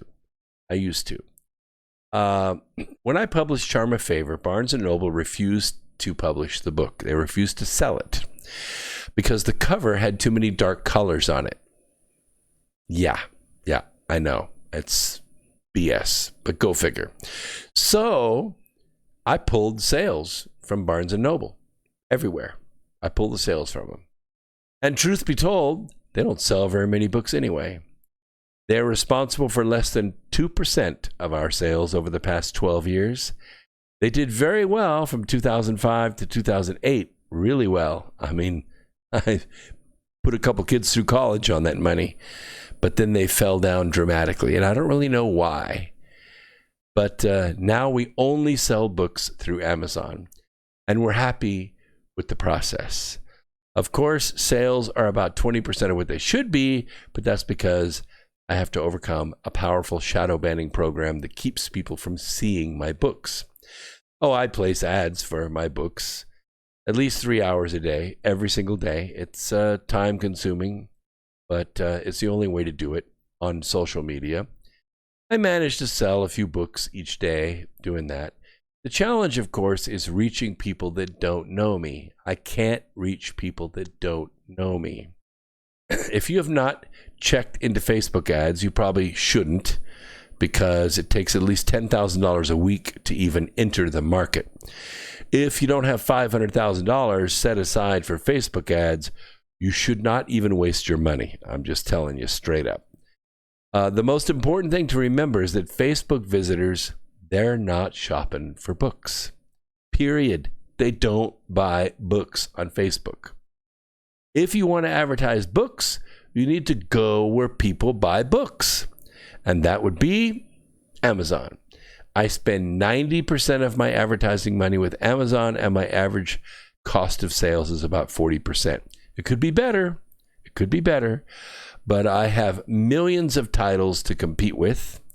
I use about 800 of those titles to show my book, along with a couple of hundred other keywords. And that list has to be adjusted semi-monthly. Every 2 weeks, I go in and adjust all the keywords to keep the sales flowing. By far, the single greatest way to advertise, absolutely positively, is radio. Absolutely, hands down. Magazines don't do it. Newspapers don't do it. Oh, yes, TV would do it, but you got to have at least $20,000 to get on a news program to have your book reviewed. Oh, you didn't know that? You think those authors that go on Fox News with Hannity or with Laura Ingraham or Tucker Carlson, you think that he just likes the book, that they send him a book and he goes, oh, yeah, I like this book, bring the author in? $18,500 for 2 minutes. You get 2 minutes. If the public misses you during those 2 minutes, and maybe the replay a couple times during the night, that's it for you. That's all the TV time you can get. So if you think it's worth it, I don't. But if you think it's worth it, go ahead and spend the $18,500. Get your 2 minutes. Get up there, make your best pitch you can in 2 minutes, and go home and watch. Because TV don't hold a candle to radio. Radio is where you sell books. You see, my latest book, Asteroid Mining, The Future of Energy, has sections on low Earth orbit, cislunar, and cis-Mars regions. The low Earth orbit is still highly competitive, and there are companies being born, going out of business, being acquired, emerging every single day. One such company is called OneWeb, and they've just filed this week for Chapter 11. Why? Because they ran out of money before they got their web network of satellites into orbit. Well, how could that happen? See, no network, no revenue. Still, they should have had enough money to make it. The issue is two things. One is the short traders. The short traders, what they do is they will spread bad news about the company, and then they will naked short the stock. They don't own the stock, but they'll sell the stock cheaper than what the stock market's selling it. And, of course, people will buy it because it's discounted, but then they spread some bad news, and guess what? The price drops. And when it does, the short trader makes money. It's called an option, and that's how it works. And mostly it's institutional investors like Citigroup, groups like this that will short thousands of companies out of existence every single year, and they make billions off of it. Legal? Hell no, it's not legal. But they do it anyway. Nobody prosecutes them. And the other is that the recent attack on the Trump economy by the global syndicate using this virus drove the price of the shares down. Well, OneWeb's share price needed to stay up, and it needed to stay stable to allow them to place the first grid of satellites into space so that they could get into revenue. But they didn't make it because the price of the shares did not allow them to keep borrowing money and keep raising money on the market to keep themselves in business. So they filed Chapter 11. Satellite internet startup, because they're a startup, they have to rely completely on investors. The London-based OneWeb announced the bankruptcy filing 2 days ago after SoftBank, its largest investor, nixed a request for additional funding, according to media reports. The company is also laying off some employees as it seeks to restructure its business. It's crazy, because they just got done putting up something like 240 satellites this week. They just put them up. He says, it is with a very heavy heart that we have been forced to reduce our workforce and enter the Chapter 11 process while the company's remaining employees are focused on responsibility managing our nascent constellation and working with the court and the investors. I'm sure that's not what they wanted to be doing at this time. He says, our current situation is a consequence of the economic impact of COVID-19 and blah, blah, blah, as I explained to you. Since the beginning of the year, OneWeb has been engaged in advanced negotiations regarding investment that would fully fund the company through its deployment and commercial launch. While the company was close to obtaining financing, the process did not progress because the Trump economy was smashed by Operation Corona Scare. OneWeb aims to build a 650 satellite mega constellation to provide space-based internet access to customers around the world, including remote access that typically people have not had reliable connectivity. To do that, the company seeks to mass produce high-speed broadband internet satellites, each of which weighs about 325 pounds, at its factory near Cape Canaveral, Florida. On the 21st of March, OneWeb launched 34 satellites into orbit on a Russian-built Soyuz rocket.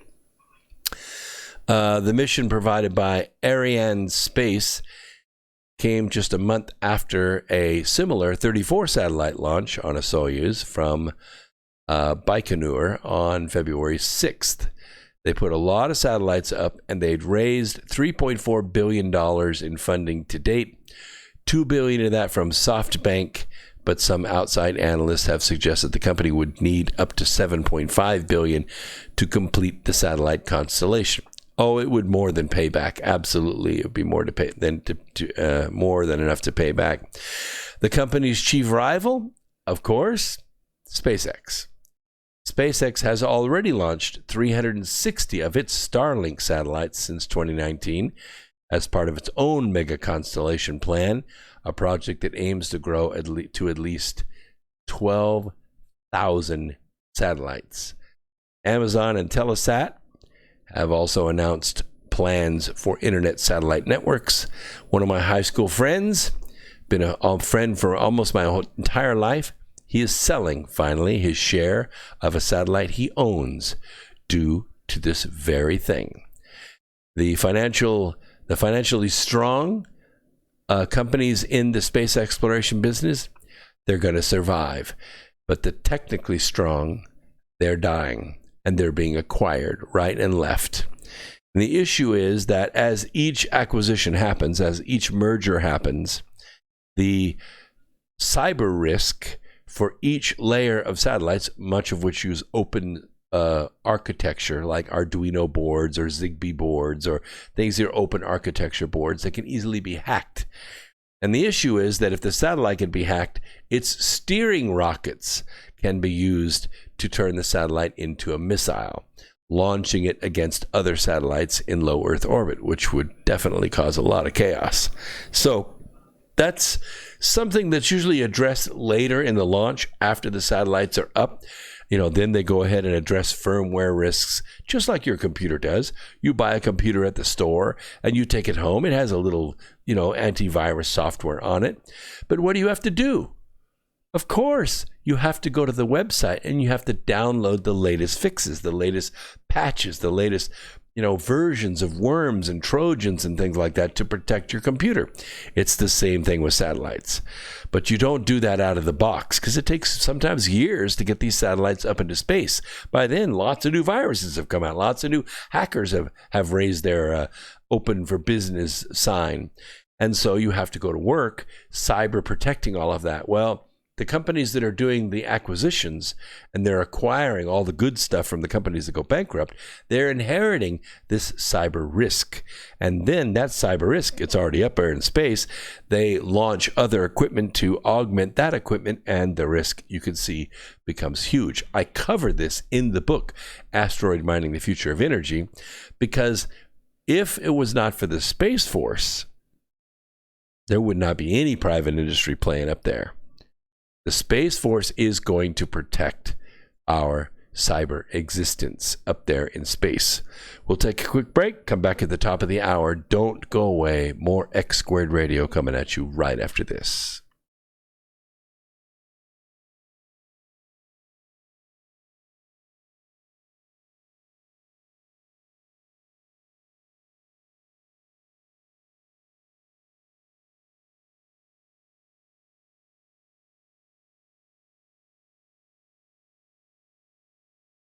Well, I'm so sorry about that. I read the clock wrong. It's not 0 minutes and 32 seconds. It was 6 minutes and 32 seconds. So we're back. Just like that. Magical. How about that? Live radio. You just have to love live radio. It's really great. So here's a big question people are asking. Yes, this is grapefruit juice. It's very good for you.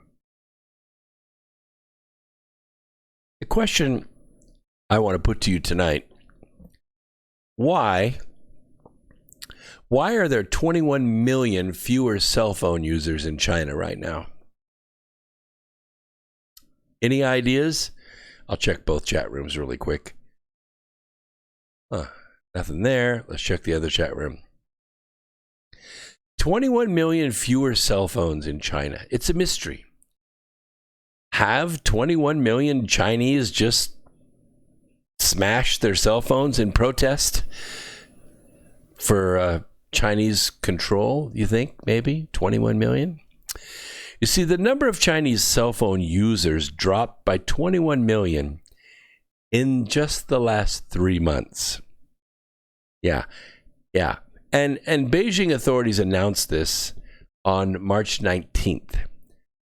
Deaths due to the Wuhan virus may have contributed to the high number of account closings. I'm just speculating here because when I finish reading this to you, you're going to say, oh my gosh. You see, cell phones, I mean, if you ask a millennial today, a cell phone is like indispensable part of your life, right? You walk out with your cell phone, you've walked out without your legs or your eyes. I mean, there were cell phones, you know, and when I was in my 40s and when I was in my 50s, they became a little better. And when I was in my late 50s, they got smarter. And when I got in my 60s, the phones were, you know, wholesale computers in your hands. It was great. But could I leave the house without it? Yeah, often do. But that doesn't happen in China. You see, the digitization level is very, very high in China. People can't survive without cell phones. Dealing with the government for pensions and Social Security, buying train tickets, shopping, no matter what people want to do, they're required to use their cell phones. Yes, you can use cash too, but you got to pack a lot of it in China because their cash is not worth what our cash is worth. The Chinese regime, and by the way, the cashless or the bankless society that lives here.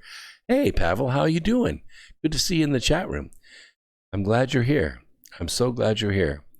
Oh, yeah, Danny says they can't pay. I'm going to cover that, Danny. I'm going to cover that in just a minute. By the way, if you haven't paid your cell phone bill this month, don't worry about it. Not that the bill's going to go away, but they're not going to cut your cell phone off for 60 days. Yeah, that means you're probably going to owe something like $700 at the end of 3 months. But hey, you don't have to worry about your cell phone being cut off. No, it's really cheap in China. It's really cheap, but everyone's required to have them because that's the way to do commerce. The Chinese regime requires all Chinese to use their cell phones to generate what is called a health code. Yeah, a health code. Now, I have a little app on my phone. Whenever I go running or I go walking, I turn my little app on and it runs while I'm running or walking. And when I get done, I can hit, stop, and it will say, you traveled 1.76 miles in 17.3 minutes at an average rate of 3.4 miles an hour. You burned 809 calories. Because I have to put my body weight in there and all that. And in a way, that's kind of helpful. I like to see that.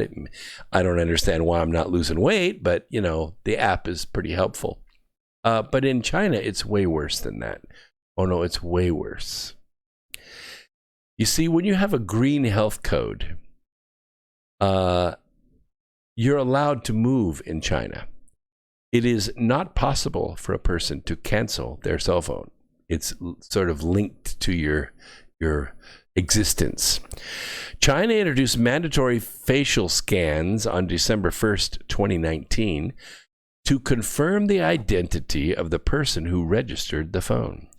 And as early as September 1st of 2010, China required all cell phone users to register phones with their real identification, no fake names, which the state can then control the people's speech via its large-scale monitoring system. Yeah, you don't just, text as, Susie 132. No. That's tied to your real identity. Furthermore, Chinese people's bank accounts, their social security accounts, they're bundled with their cell phone plans. Apps on Chinese phones check SIM cards against the state's database to make sure the number belongs to the user that's using that phone. Big penalties if you give someone your phone. Big. Now we'll take a quick break. We'll be right back after this.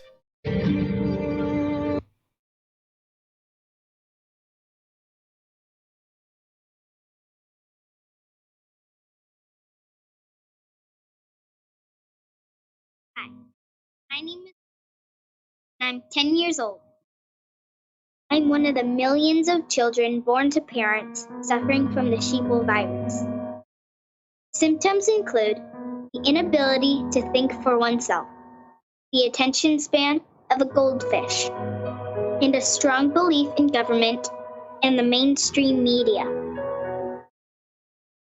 It is estimated that 1 out of every 2 children are being raised by parents infected with the sheeple virus. But there is a cure. For as little as 19 cents per day, you can become a TFR supporter and help children like me get their daily dose of truth. Together, we will make sure every child has protection from deception. Extending a deadline. I'm Jane Metzler, Fox News. President Trump had hoped the nation's churches would be full on Easter Sunday. That's 2 weeks from today. But after hearing from the nation's medical experts, the president says he realizes the coronavirus outbreak in this country is not about to end anytime soon. We will be extending our guidelines to April 30th to slow the spread. On Tuesday, we will be finalizing these plans and providing a summary of our findings, supporting data, and strategy to the American people. The updated U.S. case count more than 135,000.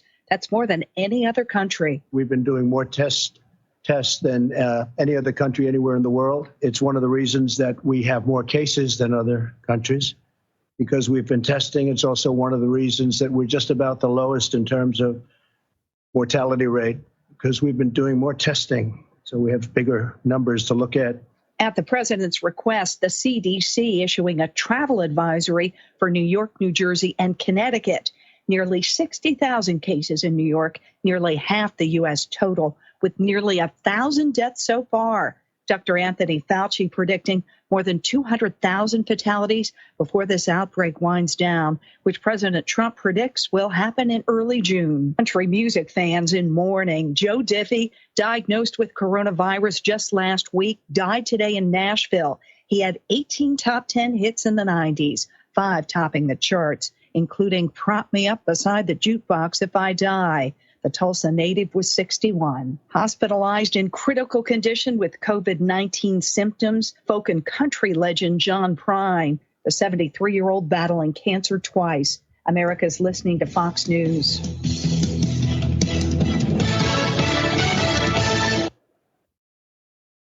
This is Truth Frequency Radio. The wicked ones obviously under heavy Masonic influence.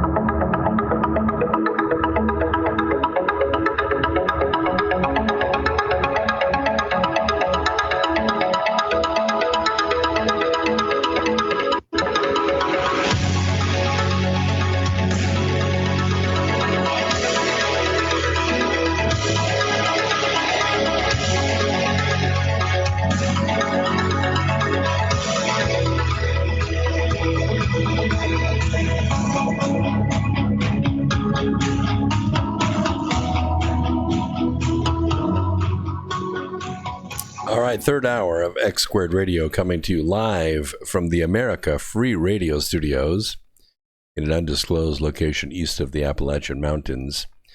We're also live on the Truth Frequency Radio Network.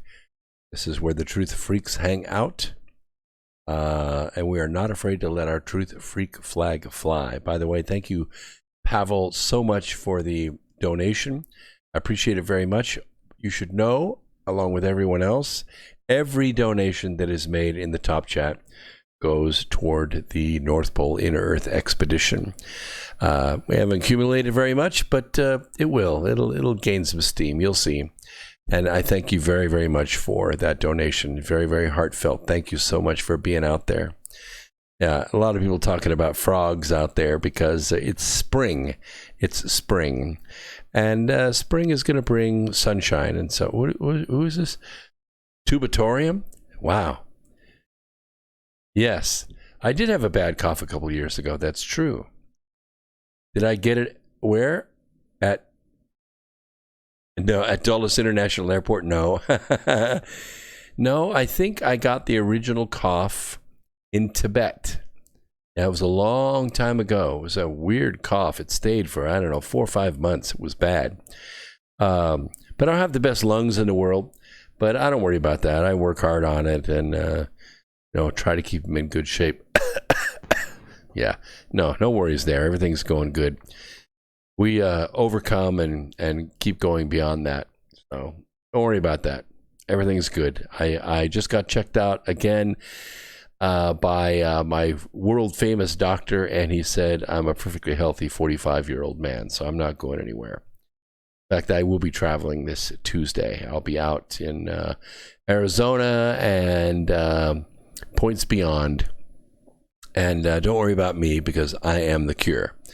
All right, let's. I want to finish this examination of China because 21 million cell phones. What I'm trying to impress upon you is the cell phone is a part of life in China. You don't go anywhere without it. Now, Beijing claimed that the health codes are intended to prevent the spread of CCP virus. They call it the CCP virus. I will call it whatever the hell I want to call it. I want to call it right now the Wuhan virus, so I'm going to call it the Wuhan virus. Yes, that's right. That's right. China's Ministry of Industry and Information Technology announced on March 19th the number of phone users in each province in February. And it compared with the previous announcement, which was released on December 18th, 2019. For November 2019 data, both cell phone and landline users dropped dramatically. We're not talking 1 or 2% here. A big drop. The number of cell phone users decreased from 1.6 billion, some people may have had multiple cell phones, to 1.5 billion, a drop of 21 million cell phones. The number of landline users decreased from 190 million to 189 million. That's a drop of 840,000. That's a very short amount of time, 3 months. In the previous February, the number actually went up. According to this MIT, the number of cell phone users increased from February 2019 from 1.55 billion to 1.58 billion, which is 24.37 million more users. The number of landline users increased from 183 million to 193 million, which is an increase of 6.6 million more users. So, according to China's National Bureau of Statistics, the country's population at the end of 2019 was 4.67 million larger than in 2018, reaching 1.4 billion. The 2020 increase in landline users decrease in landline users may be due to the national quarantine in February. Maybe. According to the operation data of all 3 Chinese cell phone carriers, cell phone accounts increased in December of 2019. But even though they increased in December, Christmas, all that stuff, It went down in 2020. It dropped. First time ever. First time ever. China Unicom, which hasn't yet published the data for February, shares the same experience as the other two telecoms. China allows each adult to apply for at most 5 cell phone numbers. That could be it. It could be it. It is possible, but not probable, that migrant workers had 2 cell phone numbers before. One is from their hometown, and the other is from the city they work in. In February, they might, close the number in the city where they work because they couldn't go there. Typically, migrant workers would have gone to their home city for the Chinese New Year in January, and then travel restrictions would have prevented them from returning to the city where they held a job. However, this kind of debunks that a little bit. There's a basic monthly fee to hold a cell phone account in China. The majority of migrant workers, the lowest income group, are likely to only have 1 cell phone account because they can't afford 2 cell phones. China had 288 million migrant workers as of April of 2019, according to the Chinese National Bureau of Statistics. On March 17th, just 12 days ago, Meng Wai, the spokesman of China's National Development and Reform Commission, I think he works for the deputy director of paper towels, that guy. But anyway, at a monthly press conference in Beijing, that except for Hubei, all provinces reported that more than 90% of their businesses resumed operations. In Zhejiang, Shanghai, Jiangsu, Shandong, Guangxi, and Chongqing, almost all businesses have resumed full production. So, if both the number of migrant workers and the level of employment are accurate, more than 90% of migrant workers have gone back to work. The economic dislocation caused by the shutdown, already over. At present, we don't know the details of the data. If only 10% of the cell phone accounts were closed because the users died, the death toll would be 2 million. That's way different than what we've heard. That's way different. 2 days ago, a high official within MIT, Heng Xia, addressed the data point on a daily press conference. He claimed that the drop in cell phone accounts was partly due to businesses shutting down in February to comply with quarantine policies. These businesses closed their spare phone accounts where their operations were halted. In addition, because telecom companies are closed down their physical stores during countrywide lockdowns, people were not able to open new accounts. Now, here's the thing, and this is why I think that this was a perpetrated attack on Trump's economy. Because the Chinese have withheld a lot of information from us. And I don't mean like a difference between this and this. I'm talking like off the charts. Because the reported death toll in China, it doesn't line up with what can otherwise be determined about the situation there.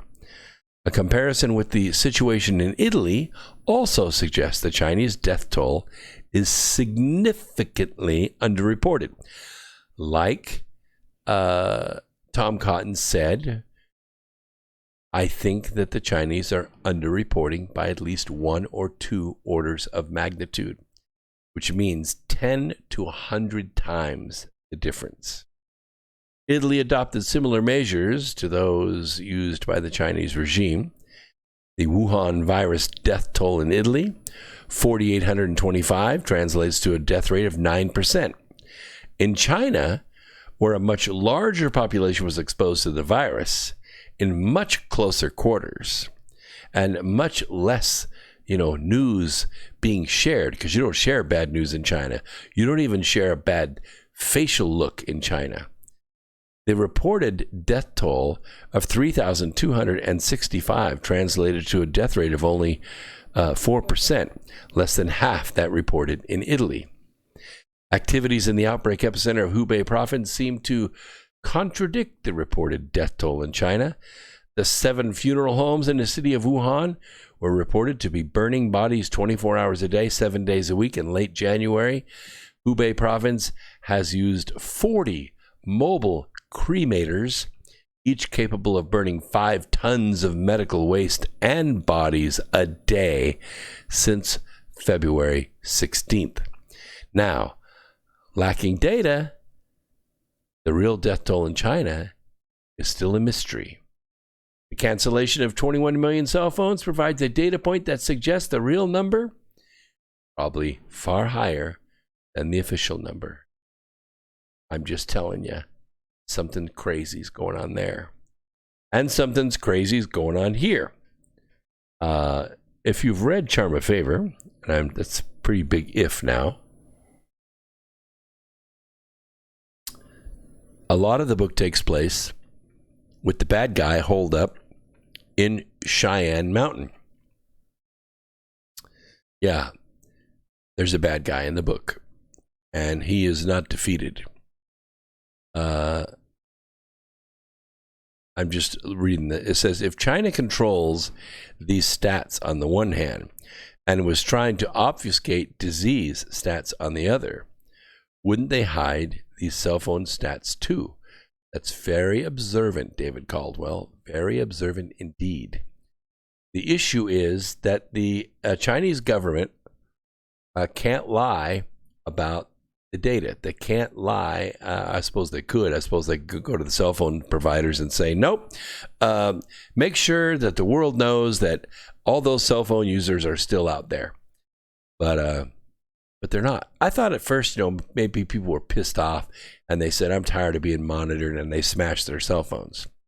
I could see that a little bit. I could see people giving it a hurl. But, if your Social Security check is tied to that, if your health record, you can't move about the country without showing your cell phone with a green indicator, you're not going to be able to move down the street to go to the Costco or go out to eat or go to a movie or go to a concert or travel anywhere in a train. I don't think so. I mean, maybe some people might have said, screw this, and, smash their phone. But I think 21 million is a big number. 21 million in the business world, we call that a lot of toe stepping room. I think there's really something there, David. I really do.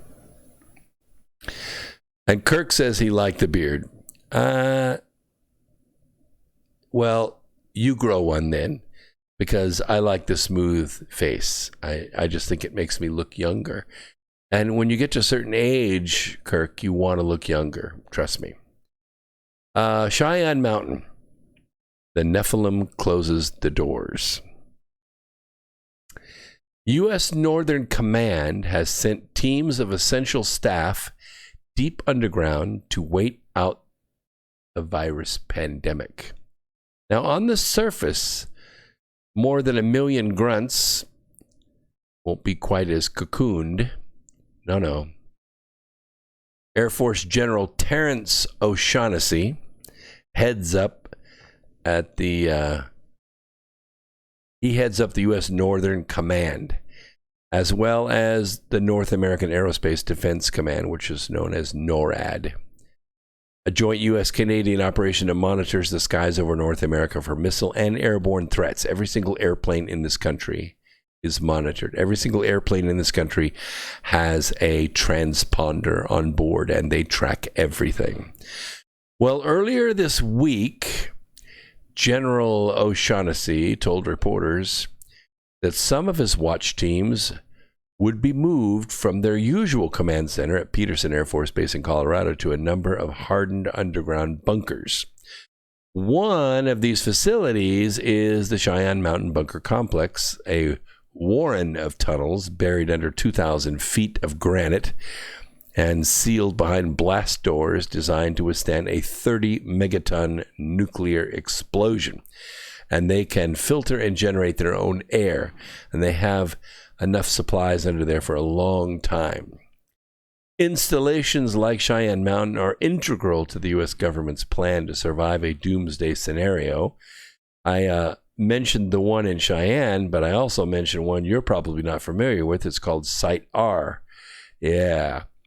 That is below Raven Rock Mountain Complex in Pennsylvania. It was built in 1946 under very, very quick fashion by Eisenhower, and it has been upgraded several times. These facilities are very tough. They can withstand anything, and they can seal off and form a stable emergency government. That's what they're designed to do. Inside of Site R are 5 building complexes, A through E, their own water treatment plant. Everything is there. If you want to see a map of it, all you have to do is buy a copy of Charm a Favor, because I put a map of Site R, including the very secret tunnel that goes from Site R over to Camp David. A lot of people don't even know that's there. 6.7 miles. Wow. That's a long tunnel. And we use it in the book too. It's quite amazing. I also use it in the Birth trilogy quite a lot. That's a high suspense thriller as well. It's spelled Bearth if you're going to look for it on Amazon. So I think something's going on here. You see, these reservists, they could be called upon to assist civilian authorities in responding to the pandemic, but the leadership being buried under the mountain and then closing the door and telling them to say goodbye to their families for 90 days, it kind of lets me know something bigger is happening. About 56% of Americans consider the coronavirus a real threat, representing a drop of 10 percentage points from last month. So you see, we Americans, our fear level drops pretty quickly, especially if you manage to get out to Lowe's today and just notice that, generally speaking, people are out walking the dog, they're out mowing their lawns, they're out washing the car, they're riding motorcycles around. Of course, that's very acceptable social distancing as far as I'm concerned. But I think the fear is beginning to wear off. I think most Americans are beginning to think that this virus thing is being blown out of proportion. The differences between political parties are stark, with a majority of Republicans saying it's overblown and a vast majority of Democrats considering it a legitimate threat. Now, since the pandemic has taken root and it's grown in the United States and the news is blasting it out 24 hours a day, no matter what channel you pick up, Democrats and Republicans are now poles apart. And that's what's happening, because we know fake news when we hear it. When we hear reports that there are lines outside of hospitals and running out of hospital beds, we don't have enough ventilators and masks and gloves and people are dying everywhere and we need to build more beds right away. Except that we here in this country, we're allowed to move around freely at our own free will and choice. And we carry our cell phones. And a lot of these people have gone to these hospitals and they've filmed the emergency rooms. They've walked the halls and found most of the rooms empty, as they usually are. The parking garages are empty. The front yard is empty. There's no barricades holding people back. They're lying. They're lying. There are no waiting lines. There are no bodies stacked 3 high in the hallways of American hospitals. It ain't happening. It ain't happening. Now, when you get his flu symptoms, you simply pick up the phone, you call up FastMed, you call up urgent care, whatever the doc in a box is local in your community, and they say, oh, what are your symptoms? Or you go to WebMD, and I have a sore throat and I ache. Oh, you know what? You may have the flu. I'll tell you what, come in, we'll give you a test.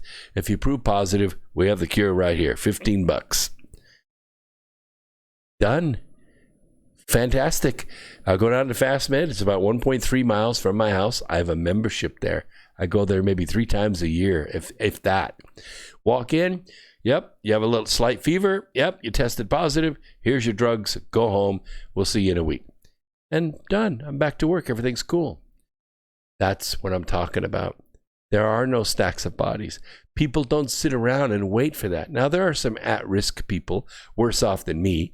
They have, chronic asthma or COPD or a depressed immune system or something like that. They don't want to get it. I understand that. But the flu is the flu is the flu. If you don't want to get this, you don't want to get the flu. Did you have flu last year? Did it kick your ass? Did it keep you in a hospital bed for 2 weeks? Well, then you probably need to avoid this one too. The poll conducted the last couple of days, beginning the same day that President Trump declared a national emergency and before Tuesday's stricter guidelines from the administration on social distancing. And of course, every time Anthony Fauci opens his mouth, the stock market drops. He says the worst is yet ahead of us. Yeah, it probably is. So you get infected. So what? The cure is $15 away. It's not that big a deal. What is a big deal is the reporting. That's a big deal. In February, a little more than a quarter of U.S. adults believed the coronavirus was being blown out of proportion. And guess what? It went from 25% to this month, 40%. 40%. I have friends in California. I have one that texted me not 10 minutes ago. They're in L.A. They're in L.A. right now. It's no big deal. It's no big deal. The shutdown's a big deal. Not being able to eat in a restaurant, not being able to congregate, not being able to go to a concert or to any kind of gathering or to church, that's a big deal. But the virus itself, no big deal. I have a friend outside of Seattle right now. I mean, you hear of a case here, a case there. Somebody was sick at the golf course. Somebody was sick at the bridge club or whatever. Hey, it happens. But they went right to the hospital. They got fixed up. They're back home, and they're back to 100%. Yes, there are people out there that are weak. They have diabetes. They have heart problems. They're overweight. They have COPD. I understand all that. I'm not talking about that 5 or 6% of the population, if that. I'm talking about normal, everyday, work 50 hours a week, healthy Americans. It's a hoax. The whole shutdown thing is a hoax. Now, we're trying to spare as many people as we can, but the help is on the way. The cure is here. A majority of Republicans, 54% now, say the response to the coronavirus, it's overblown. And that is a huge jump up from last month. It was 23%. Democrats remain the most unhinged on this subject. An increasing number of them, 76%, now say the danger of the coronavirus is real, up from 70% last month. And what I say is, you stay home. You stay home. You go in the bunker, you stay home, and we'll take it from here. Everything is in good hands. Okay? Now, I want to talk a little bit about Trump merging the Fed with the Treasury. See, while all this was shut down and our gross domestic product fell to like pocket change, nothing. I mean, the city of Charlotte didn't do any business last week because the mayor decided to lock down the entire city. You can't even walk down the sidewalk downtown without somebody saying, "Hey, what are you doing? Go home? What are you out for? Are you an essential person?" I know people that work at Walmart. They have to carry a letter with them. It says they're an essential person to the operation of Walmart. I don't need a letter. I'm an American. I can move around anywhere I want, anytime I want, and you try to stop me. Well, it presented an interesting opportunity. The economic debate of the day centers on whether the cure of an economic shutdown is worse than the disease. Similarly, we need to ask if the cure of the Federal Reserve getting so deeply into corporate bonds, which means they're buying the debt. They're buying the debt. China owns a little bit of our debt, yes, but the Fed owns most of it. In just these past few weeks, the Fed has cut rates by 150 basis points to near zero, and they've run through the entire 2008 crisis handbook. It wasn't enough to calm the markets down. They're still on their butts. I'm still buying stock. 80% discounts this week. 80%. But it's the alphabet soup of new programs that deserve special consideration, as they could have profound long-term consequences for the functioning of the Fed and the allocation of capital in financial markets. And here's the alphabet soup. You got the CPFF, that's the Commercial Paper Funding Facility, You have the PMCCF, the Primary Market Corporate Credit Facility, the TALF, the Term Assisted Asset-Backed Securities Loan Facility, mortgage-backed securities, stuff like that. The SMCCF, the Secondary Market Corporate Credit Facility, the ETF in the secondary market, the MSBLP, which is the Main Street Business Lending Program. Now, to put it bluntly, the Fed, they ain't allowed to do any of this. The central bank is only allowed to purchase or lend against securities. Quick break. We'll be right back because you're going to like this. YouTubers, hang out. We'll be right back.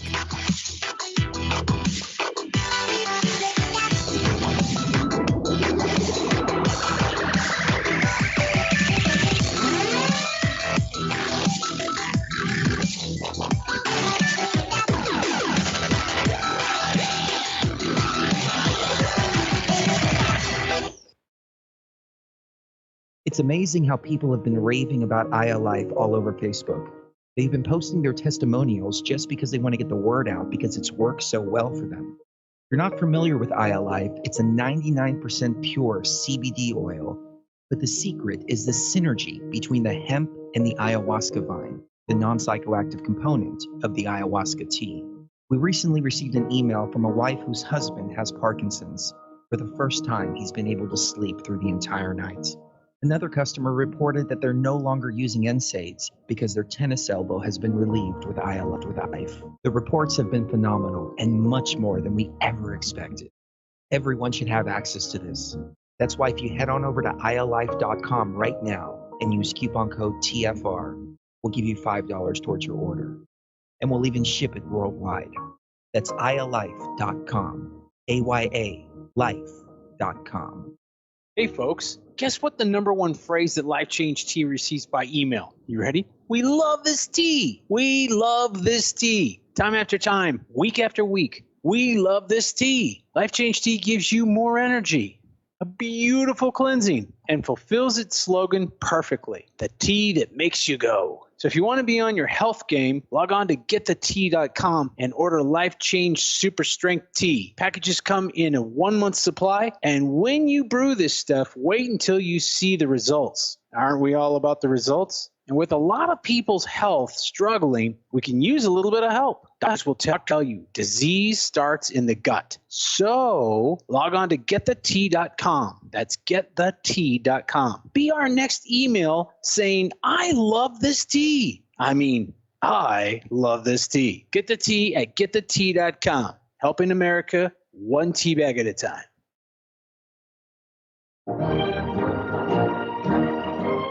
Hi, I'm Sergeant Jim Ram, retired. In early 2012, I was facing a laundry list of chronic health conditions that my physician was telling me were incurable.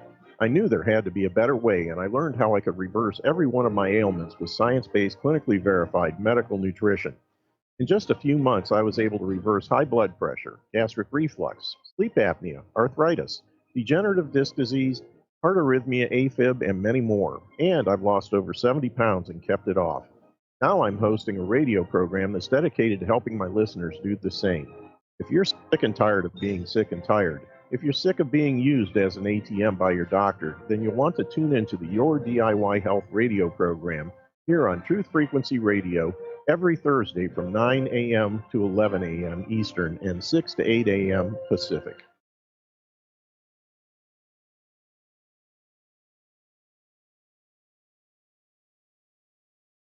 You are now tuned into the Truth Frequency. Your protection from deception.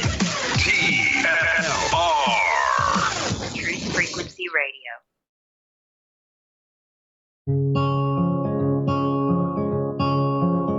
I've been waiting for this moment since my first breath in. Never would have thought I'd be afraid to begin, but here I am, the edge of the water, wondering if I can swim. Never seem to notice all the days pass through, but in this final moment, I'm still chasing the truth. I want an explanation why I can't stay here forever in my youth.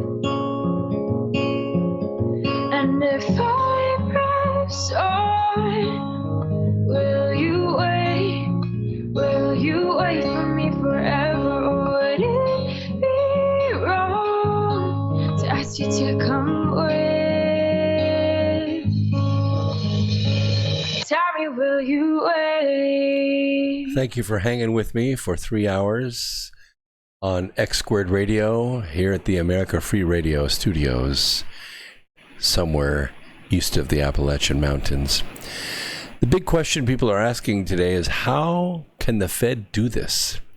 I mean, the Fed will finance a special purpose vehicle, that's called the SPV in the financial world, for each acronym to conduct these operations. Now, the Treasury, using the Exchange Stabilization Fund, will make an equity investment in each SPV. Think of this closely now. This is the Treasury doing this. And it's going to be in a first loss position, which means they are the risk partner. Sort of like your 16-year-old daughter wants to go buy a car and she wants to get a loan. Well, guess what you have to do? You have to co-sign. You're the first loss partner. That means if your 16-year-old daughter loses her job or she can't make her car payment, guess who gets the phone call? You do. You do. You're in the first loss position.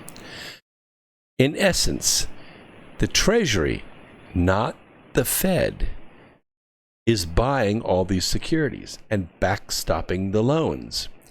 The Fed is acting as the banker, and they're providing the financing. So the Fed, they hired BlackRock Inc. to purchase these securities and handle the administration of the SPVs on behalf of the owner. Who's the owner? We are. We are the Treasury, the people. In other words, the federal government is nationalizing large swaths of the financial markets. The Fed is providing the money to do it, and BlackRock is going to be doing the trades. Essentially, what this is doing, you're going to hear very clearly from me here. You may hear bits and pieces of this in the coming week, but they're missing the mark. This essentially merges the Fed and the Treasury into one organization. So, meet your new Fed chairman. It's Donald Trump. See, in 2008, when the markets crashed, a similar thing was done, but it was done on a much smaller scale. Since few understood it, the Bush and Obama administration ceded total control of these acronym programs to guess who? The Fed chairman, Ben Bernanke, right? Well, he unwound them at the first available opportunity. But now, here we are 12 years later, we have a totally different situation. We have a much better understanding of how these alphabet soup companies work, how these SPVs work. And we have a president who has made it very clear how displeased he is that the central bankers, that is to say the Fed, has used their considerable power to force the Dow Jones Industrial Average on at least 10,000 points higher, something he has complained about many, many times before the pandemic hit. The only reason the stock market even survived during the Obama years is because the Fed was pumping cash into it. And that's totally made up. It's totally fake. When the Fed was rightly alarmed by the current dysfunction in the fixed income markets, they felt they needed to act. And this was correct thought. But to get the authority to stabilize these private markets, central bankers needed the Treasury to agree to nationalize the debt, to own them, so they could provide the funds to do it. In effect, and you're going to see this happen in the next 24 hours, maybe 48 hours. The Fed is giving the Treasury access to the printing press. You say, but wait, wasn't that the original design? Yes, it was. By the founding fathers, the Treasury was the printing press. that Congress had the right given to it by the Constitution to print money, to mint money. But they abdicated that in 1913 to the Fed. Yeah. And you also understand 15 years later, the Fed crashed the entire world under the orders of the global syndicate. Well, if these acronym programs are done the way I'm thinking about, it means in the extreme, the administration would be free to use its control, not the Fed's control, of these SPVs to instruct the Fed to print more money as it could buy securities and hand out loans in an effort to ramp financial markets higher going into the election. Why stop there? I mean, why? Should Trump win re-election, he would try to use these SPVs to get those 10,000 Dow points back that he felt the Fed had denied everyone. If these acronym programs do what I think they're going to do, they might indeed force markets higher than valuation warrants, but it would come with a heavy price. Investors would be deprived of the necessary market signals that freely traded capital markets offer to aid in the efficient allocation of capital.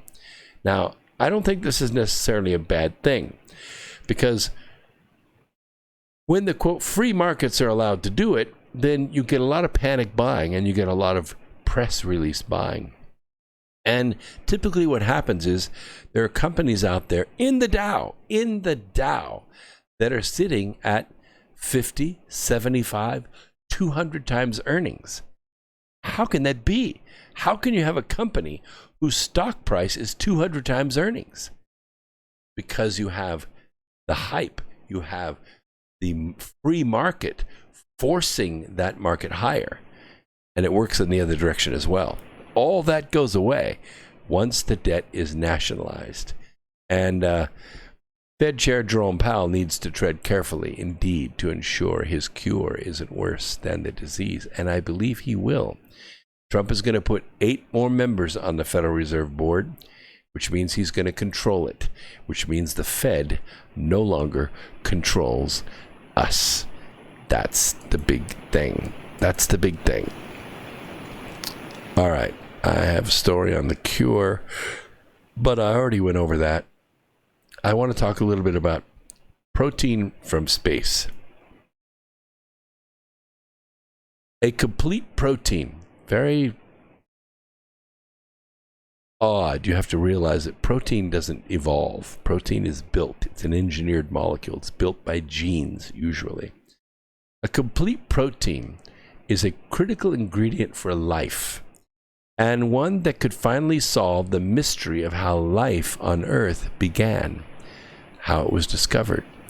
For one thing, for the first time on an extraterrestrial source. Using the latest in mass spectrometry, this is mass spectrometry is where you have a very sensitive plate that senses the weight that is accelerated against it. And by molecular weight, sometimes you can determine chemical compounds, especially if you use something like a quadruple filter. Usually takes something more like a gas chromatograph or a HPLC to break it apart.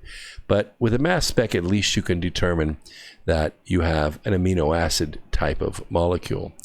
They found one lodged in a meteorite, and they later confirmed them to be part of a unique complete protein structure, and it's not ever been seen on Earth. Using this technology, if cells are the architects, the custodians, and the innovators of organic life, because the nucleus of the cell is actually what builds the proteins that make your body, it gets the program to build those molecules from the genes. The genes have a variety of proteins that they can make, which is influenced by the environment.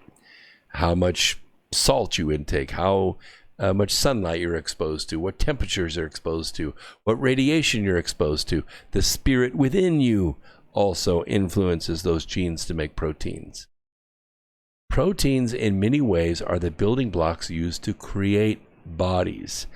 And while this discovery doesn't outright confirm that life came from the stars, it supports several hypotheses, such as that life could have begun here on Earth, and it will help, and with help from interstellar space rocks. Scientists working with a superconductor X-ray source supplier called Plex found the traces on a meteorite known as Akfer 086, which landed in Algeria in 1990, given the name hemolithin. The unearthly protein contains iron and lithium. While single and even chains of amino acids have been found in space before, this is the first time they have been organized into what would be considered a complete protein. More exciting is that the chemical structure of this extraterrestrial protein, it ain't found in proteins on Earth. To ensure the protein discovered on the meteorite didn't come from earthly contaminants, the researchers measured the ratio between deuterium hydrogen, which is similar to carbon dating and helps contextualize the origins of the materials. And the results revealed this: very high extraterrestrial deuterium hydrogen ratios. According to the study, and according to a report from Vice, this suggests the protein could have come from a period before the solar system coalesced, in the proto-solar disk, or even earlier, in clouds of molecular dust that existed before our sun was born. If you think that solar systems form from accretion disks, I'm kind of in one school and in another. We see examples of accretion disks in the galaxy, but considering the amount of time it takes to form a solar system and the odds of planets forming this way in the way that they do, and assuming the orbits that they do in kind of a disk shape with a sun in the center, it does seem to make sense. But we also see evidence of other solar systems being formed by immense electrical discharges in space, which lead us to believe that in these clouds may occur giant lightning bolts. And these lightning bolts are what actually coalesce the planets in place, like a giant spark that forces everything together. And if that's the case, then maybe this protein did in fact not come from a proto-solar system that we think ours came from. Maybe it came from another solar system that was formed by that force, and that force blew off some rocks during the concussion of that massive lightning bolt, and some of that protein headed our way. Yes, proof of extraterrestrial life, even if it's only, microscopic is one thing, David, but this is on a molecular level. The interesting thing is, this is how we actually came to the idea that we are actually a seeded being here on this earth. Because the author of the great world-famous textbook, Biological Determination, very famous author, also a very famous organic chemistry teacher, had a question posed to him by one of his students. And they were talking about how proteins are created by genes. And he asked this very strange question. He said, "So, Professor, where did the first protein come from?" And he had to think about it for a while. And he wrote about it, and he thought about it some more, and he finally came back to that student and said, first protein was engineered. It was built by some intelligent form. And that leads us to believe that this protein was built by some intelligent form, which means the protein is evidence that extraterrestrial life exists in space. It is evidence. All right, let's see, how much time do I have left? Oh, I think I have enough to cover this. If you go to my website, brooksagnew.com, and you kind of cruise around a little bit, you're going to be exposed to some other websites that I have, like AmericaFreeRadio.com is pretty cool. The North Pole Inner Earth Expedition, NPIEE.com, also pretty cool. Asteroid mining, it's called asteroidmines.space. You're going to be exposed to that. They're all pretty cool looking websites, but one that you probably haven't been exposed to because you never clicked on the link, because I kind of hid it. I hid it on purpose. It's called the GTN. It's on my website. It's under About, and you could click on it. It's called GTN. It stands for Global Telescope Network. As many of you already know, I am the founder and the curator of the Global Telescope Network. It's designed to harness 10,000 amateur telescopes into the largest high-resolution view of space ever created.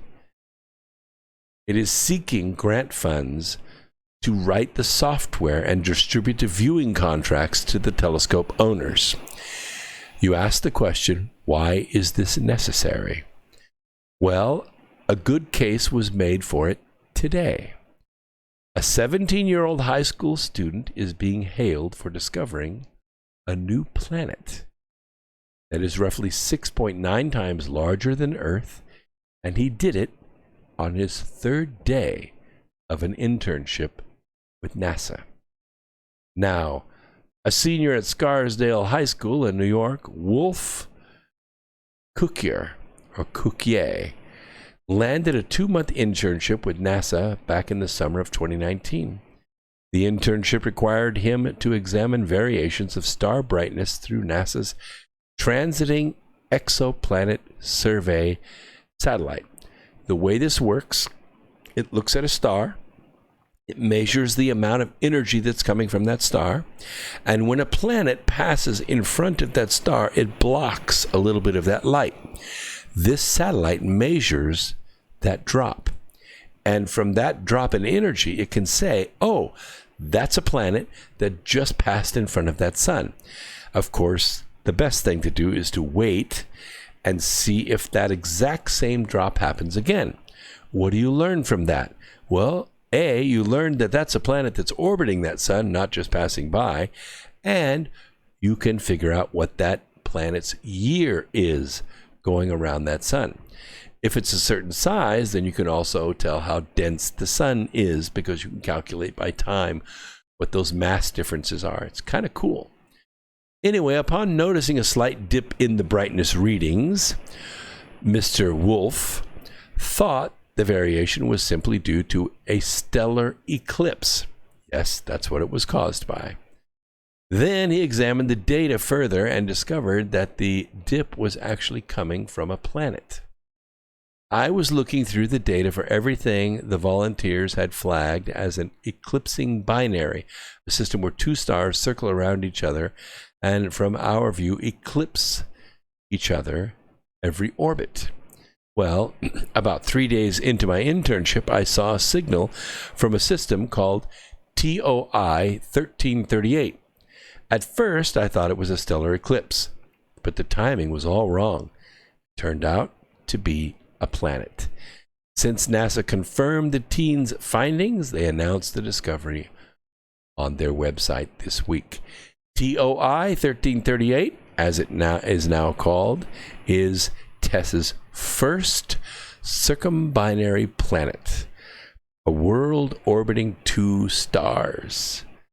The discovery was featured in a panel discussion earlier this month at the 235th American Astronomical Society meeting in Honolulu. Well, if you had read my book, Remembering the Future, you would see a planet orbiting 3 stars.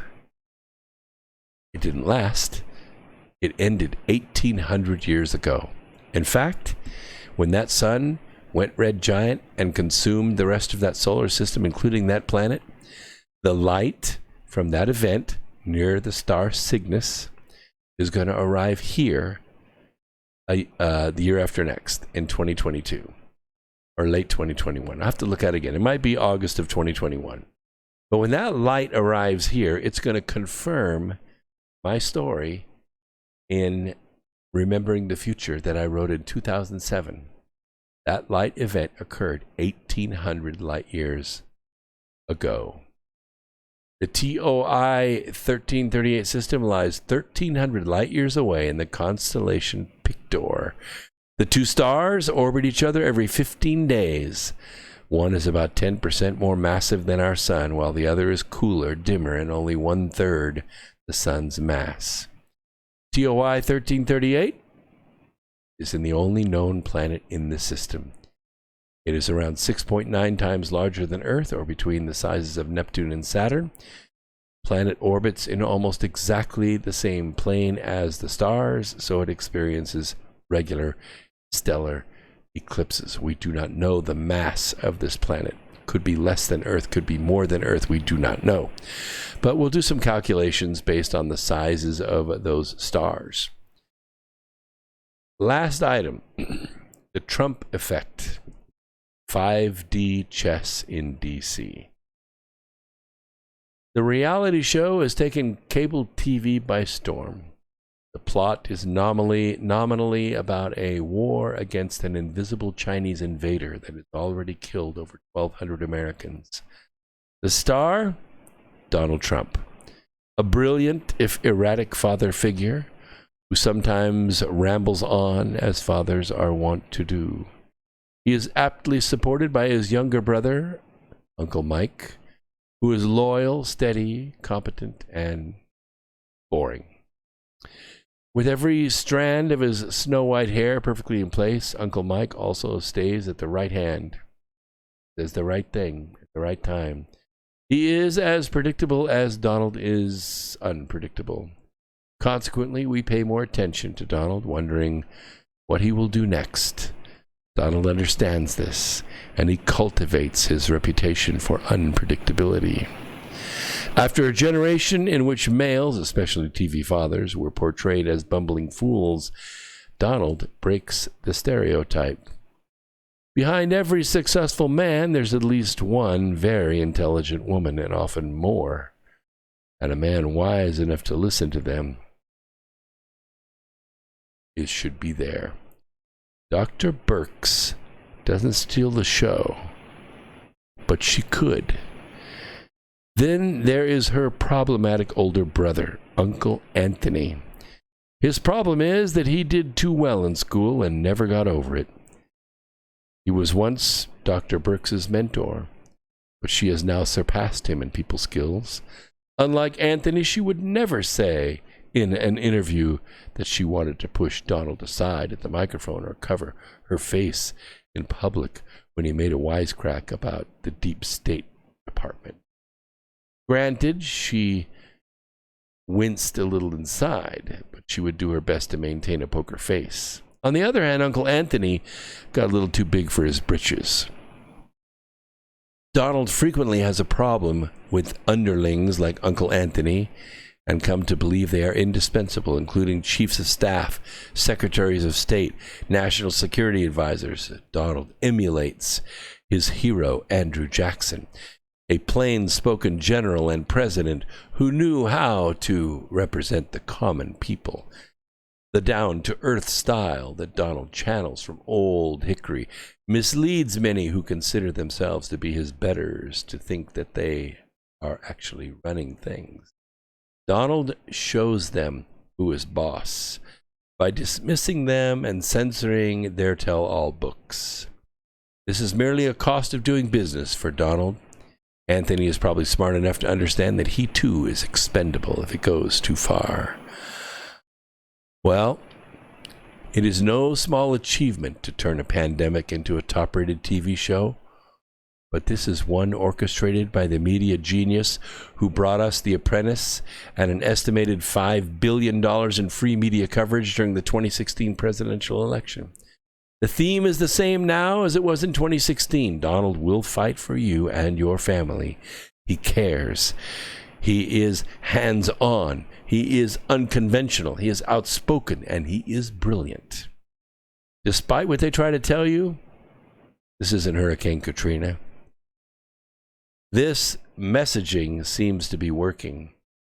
Donald's approval rating has jumped to the highest of his presidency in the latest Gallup poll, with 60% approving of his handling of the COVID-19 crisis.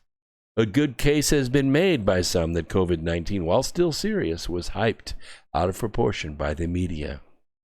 Regardless, counter-puncher that he is, others dismiss this hypothesis as conspiracy theory. But President Trump has turned the COVID-19 pandemic and the ensuing economic downturn to his advantage.